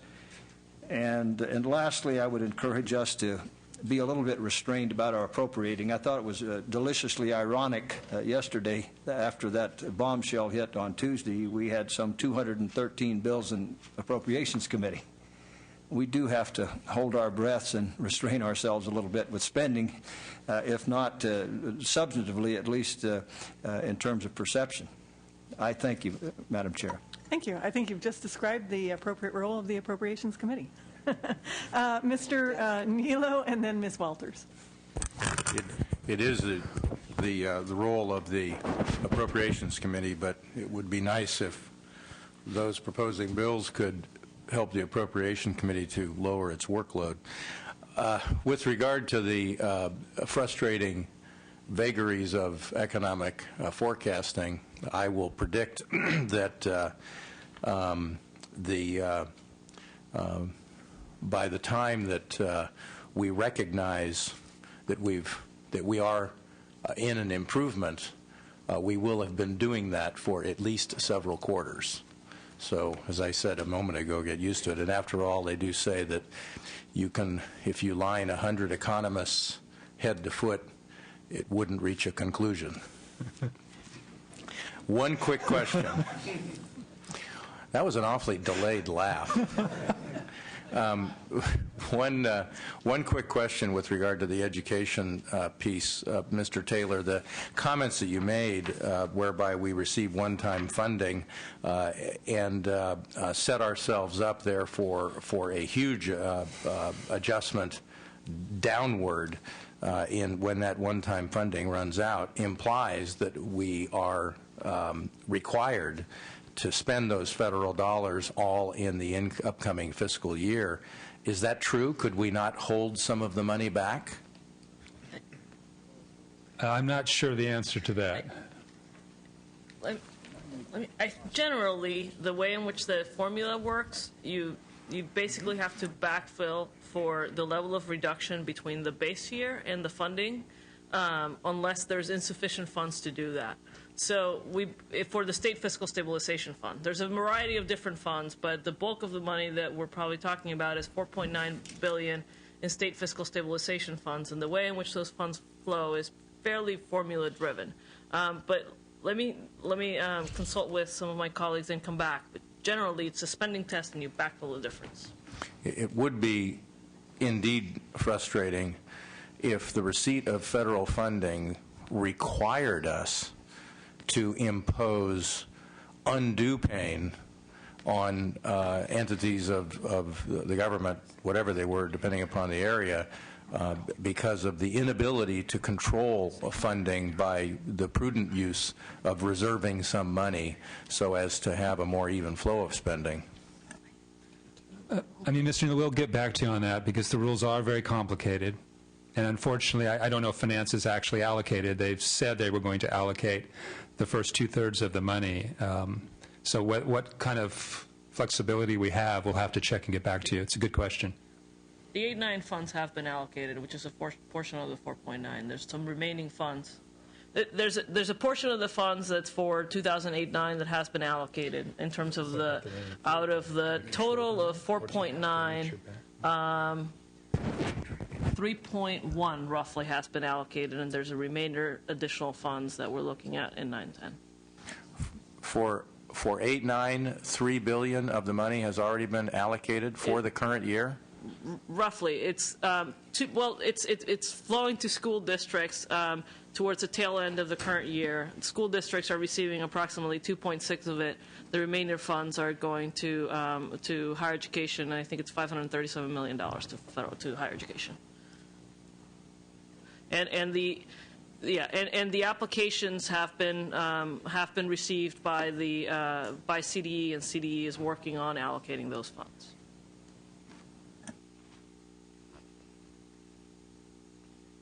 I know Ms. Ducheney has a comment on that.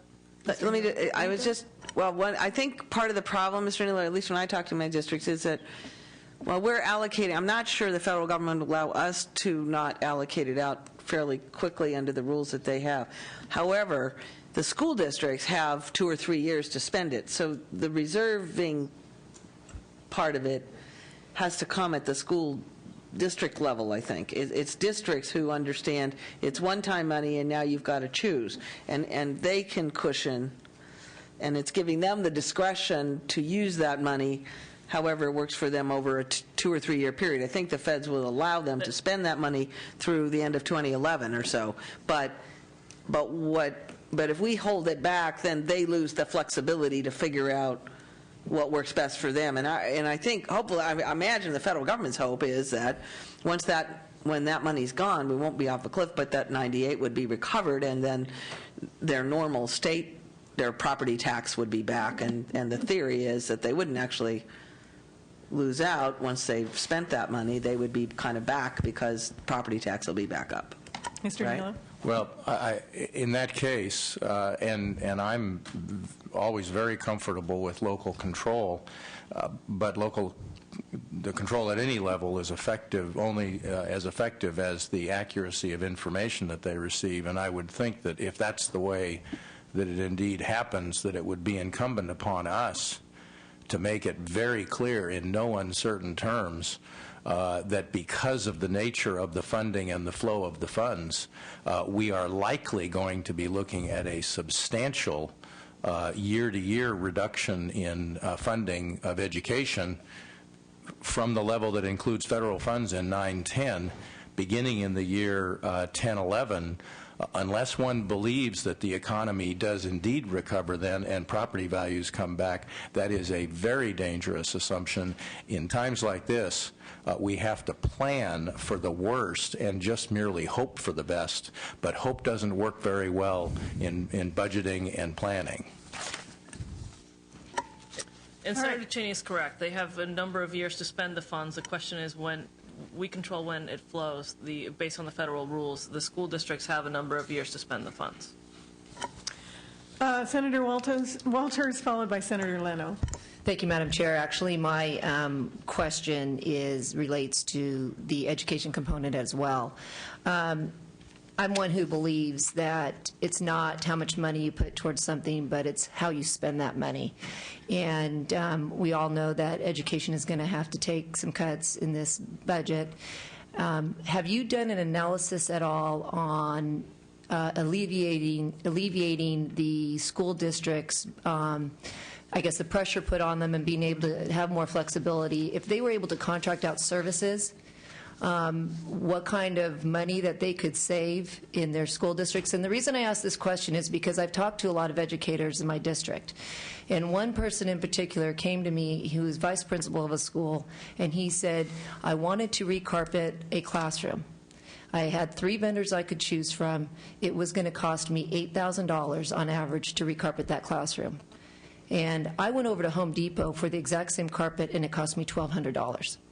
So he says, don't tell anybody, but I went and I recarpeted myself for $1,200. My point being, if there's more competition and school districts have an opportunity to contract out their services, they can save money. And so I think as we're looking at these long-term solutions, this should be a component that we should be discussing. Let me get back to you on whether we have a particular savings estimate. We do think, and this is a tool that we've proposed, that we've supported in the past, that we provide school districts additional flexibility to manage with, to do more with less, and I'll get back to you with a particular savings number. Senator Leno, and then Senator Duchesne, I know, has a couple of follow-up questions, and then I have some questions as well. Go ahead, Mr. Leno. Thank you, Madam Chair. I wanted to follow up on some of the questions relative to revenue that Senator Duchesne and Senator Lowenthal were asking. So, Ms. Monsantos, you had used the figures from 101 million down to 77 in apple-to-apple comparisons. I get that.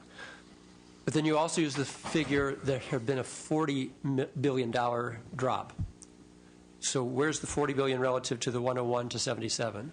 It's 2 years, so if we do the same apples to apples, it would be 96.8 to 80.2 in 8.9, for a $16.6 billion drop in 8.9, and then the 101 to 77.7, which is the roughly 23.6 in 9.10. So that gets us to the total. Okay, so it's the difference between, It's 8.9 and 9.10. The 20 billion roughly was just 9.10. and the other one- 24 billion is the year to six- year, just 1 year. The 40 billion is the 2-year total, baseline to baseline, 8.9 Right. and 9.10. Okay. And then looking at figure 3 on page 10 of the LAO's report, we see revenues growing from 85.9 to 92.2 billion. So while the economy is still trying to find its bottom, we were projecting an increase of about 7% in revenue gain. Where would that be coming from? Well, that's with solutions, though, remember. That's with solutions. Right, so it's Okay, tax our increases, tax it's their increases. acceleration proposals, it's the SCIF money is course. probably in there. So that's what makes these year-to-year comparisons Sure. very difficult to do. Okay. And then moving on to figure 4, at where the loss in revenue is actually to be found, we're looking at now this is just raw revenue, so this has nothing to do with solutions. This is just raw revenue. These are changes in the administration's forecast, their May Right. revision compared with your February budget assumptions. It shows it's really across the board, it's all the taxes. Right. So again, looking at the bottom line revenue losses, 0809, 3.4, 0910, 8.9, 2-year cumulative 12.4. How does that compare to the The larger numbers that we were talking about just a minute Pieces ago? of them. The 12.4 is basically a subset of the bigger 40 billion. It's just point in time. The 12.4 is February to now. And it also does not back out the tax increases. The 40 is September to now, with policy not included, to try to compare apples to apples, 7.8 to 8.9 and 9.10. Very good. And this may have already been asked of you, but could you chart all this for us, going back a few years, just so we can actually get a sense? And also, could you break it down by revenue category? We can do that. So, because I know this is just since February here, but just so we can see year to year, or even over the past couple of years, personal income tax, sales and use, corporate, to the degree that they're all down. That would be helpful for us. In number and percent. And do you want it baseline or do you Baseline want it without the, without the policy solutions, changes? Without Okay. policy changes, yes.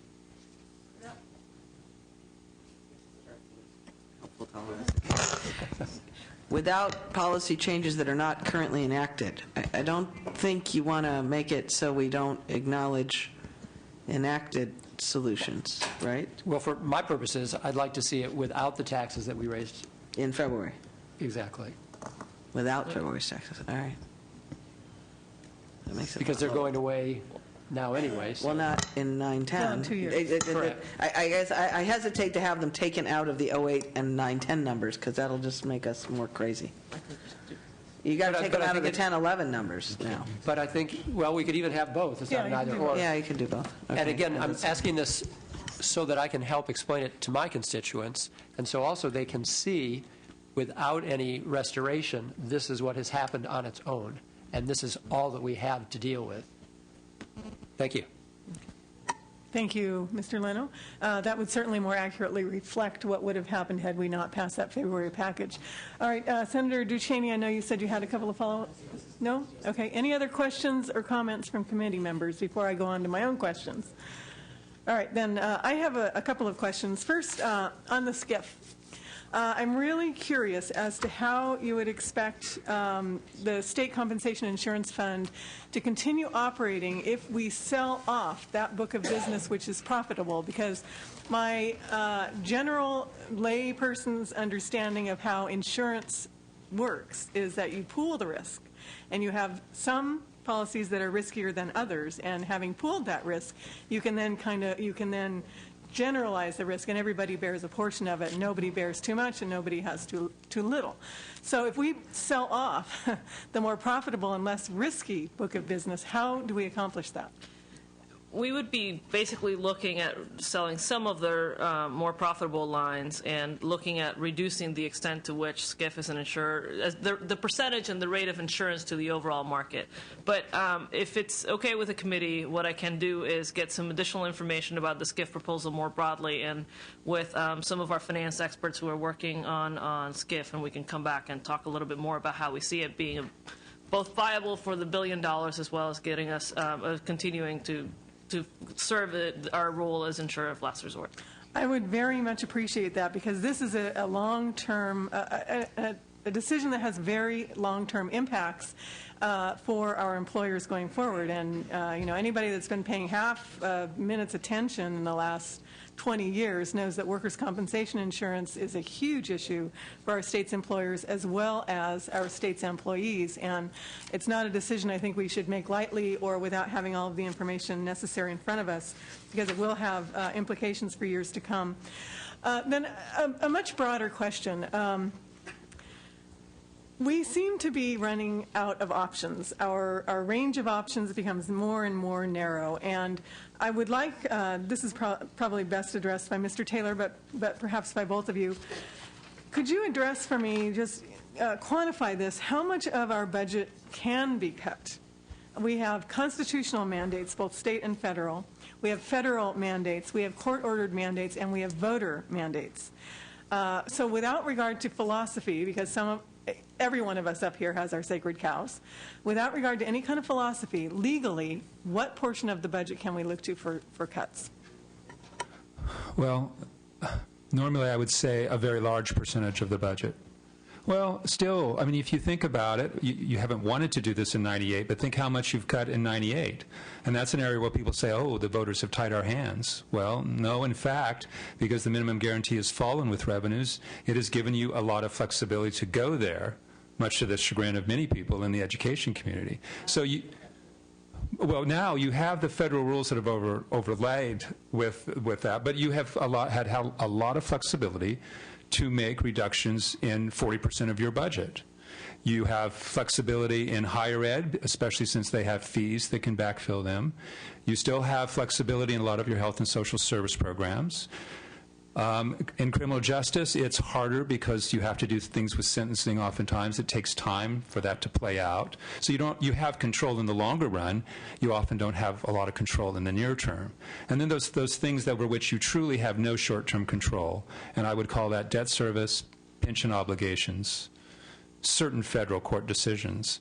But you still do have a lot of control, and it's very hard to say, well, that's so much of your budget. Is it 40%, is it 30%? I think, generally speaking, you have a lot of control. And we noted the added restraints on your budget. It's on page 17. We have a little insert box that we can refer to that. But even with that, I think the options that the governor has put on the table are options, others. We still think you can get there. It does make it more difficult. And it's that many of your reductions, again, maybe you can't do some now, or because of the funding ratios with the feds, you don't want to do them now. It's not worth it for you to save 20 cents and lose 80 cents of federal dollars on a CalWORKS program. You may just decide, I don't want to go there, but once various ERA rules fall off, or in the future, you may want to do program changes where you don't have that kind of loss. So I don't think it's helpful to think in terms of, well, my hands are really tied. You still do have a lot of control over your spending. Well, I mean, I'm looking at the numbers. And first of all, let me clarify. The 40% of the budget that you say we still have control over, does that include areas of the budget where there are federal maintenance of effort requirements that we might someday get waived, but currently I was referring to the 40% that's Prop 98, that you still had a huge amount of control over. That's where you've taken a lot of reduction. I'm talking about the overall budget. Yeah, I mean, I can't really give you a percentage because it obviously differs by program area, and it's changed with these federal requirements in recent times. But in most areas, you still have some play, and I think that's reflected in the options that we've and the finance have put on the table. Yeah, but I'm trying to get a feel for, I mean, we have a $21 to $24 billion deficit we have to close. We have, what number are you using now for our general fund? So we're using... Choose 90, just in round terms. 90, that's a nice round number. And we can all agree on that. So we have a $21 to $24 billion deficit we have to close. We know we have federal maintenance of effort requirements. We know we have constitutional mandates to provide certain services and corrections, et cetera. Just looking at the numbers, that, you know, the amount of money we have to play with in terms of cuts is really pretty low, especially compared to a $21 to $24 billion deficit. And that's what I'm trying to look at here, because it's really hard for the average Californian. You know, they might look at $90 billion and say, well, you know, can't you just cut your way out of this with $21 billion? Well, no, we can't. And if we do, we're going to do things like close down CalWORKs. We're going to do things like close state parks.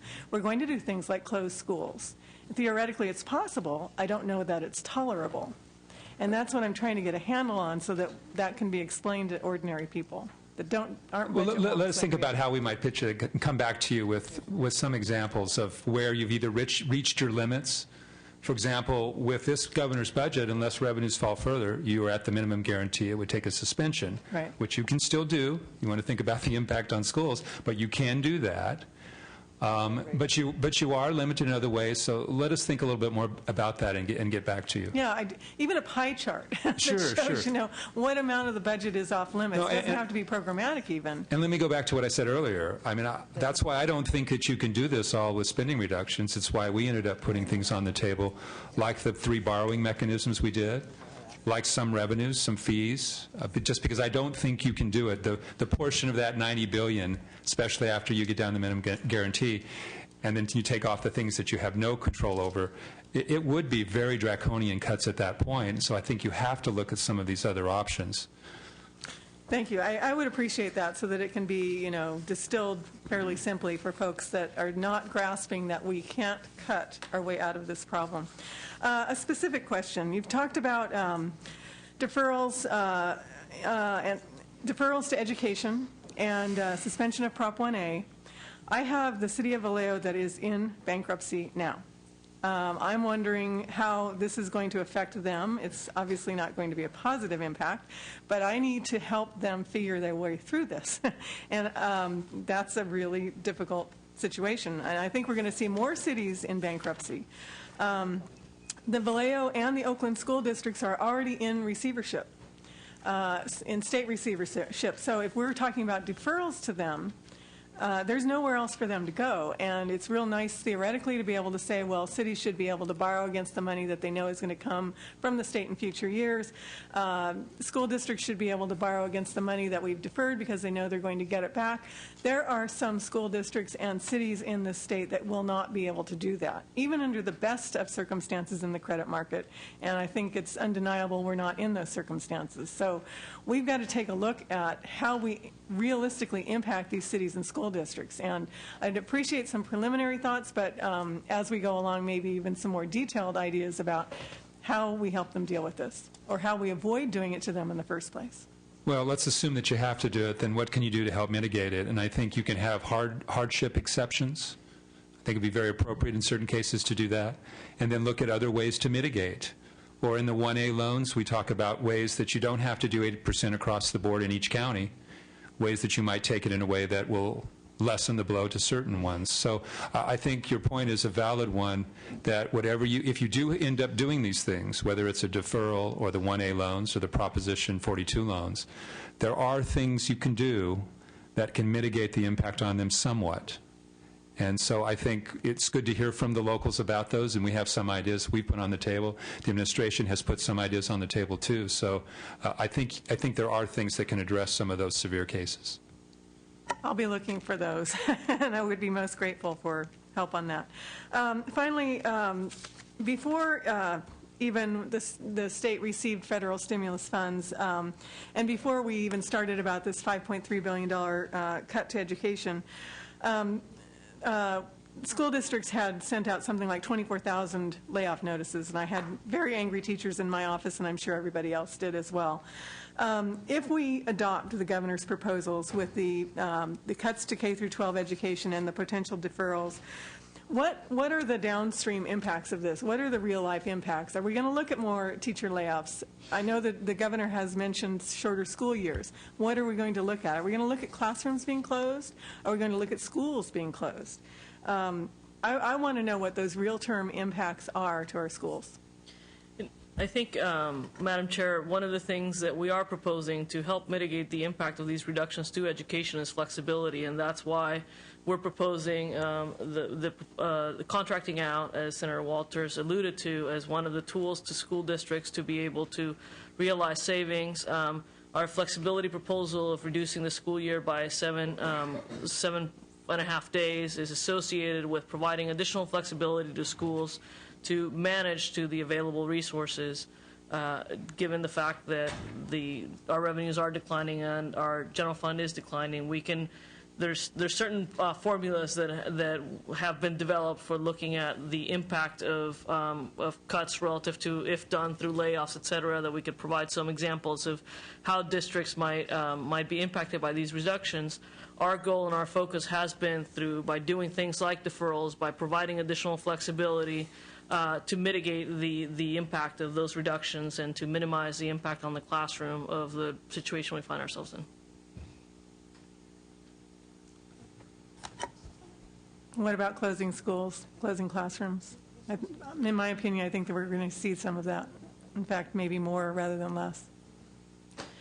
I mean, we can't make these decisions in a vacuum, honestly.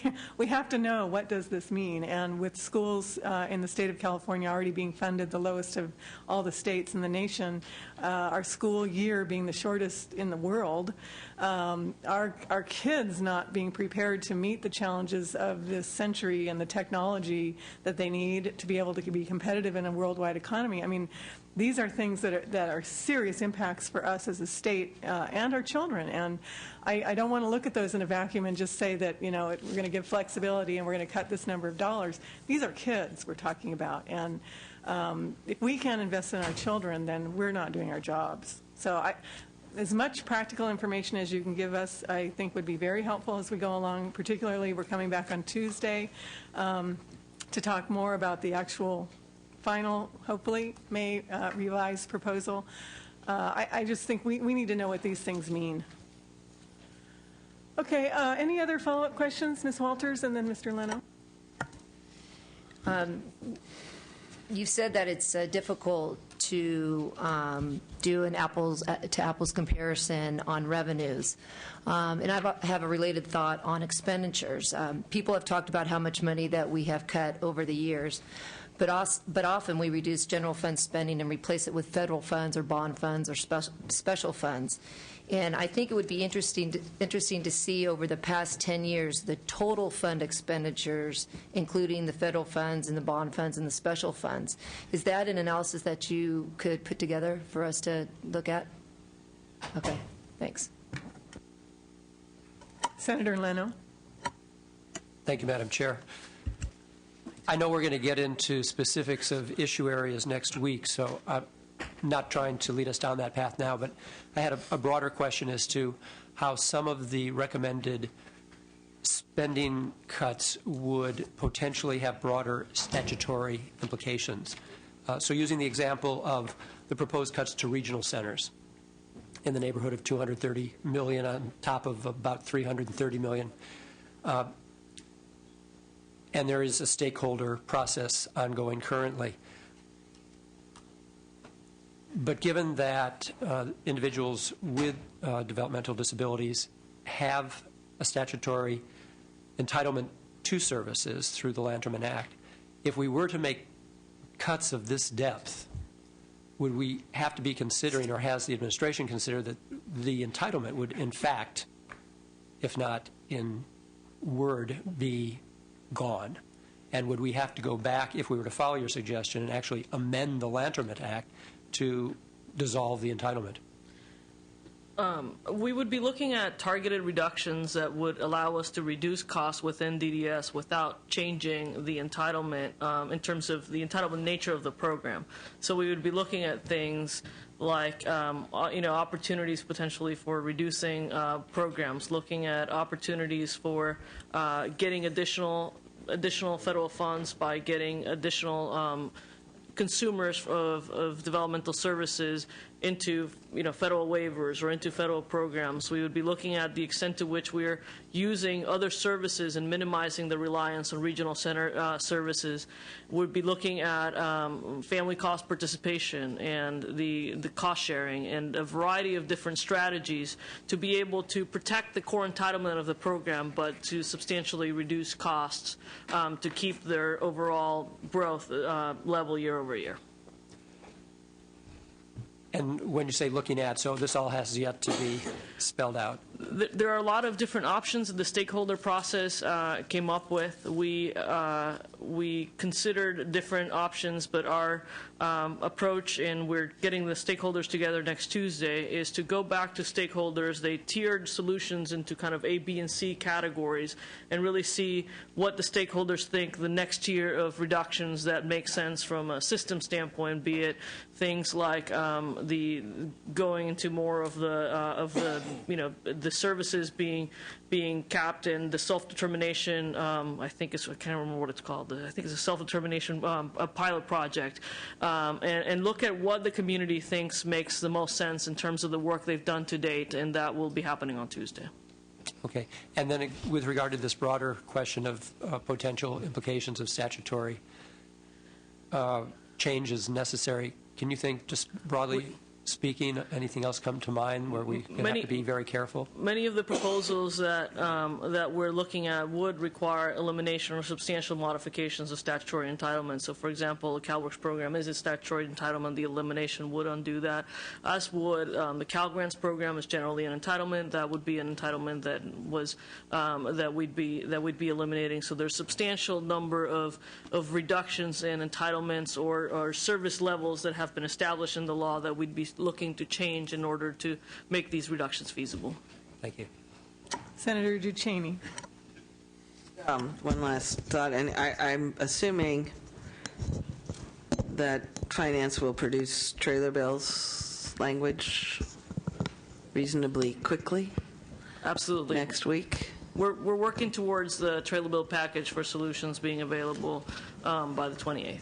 Okay, good. And the actual finance letters on some of these proposals? Yes, finance letters, schedules, changes, cash, trailer bill, the whole.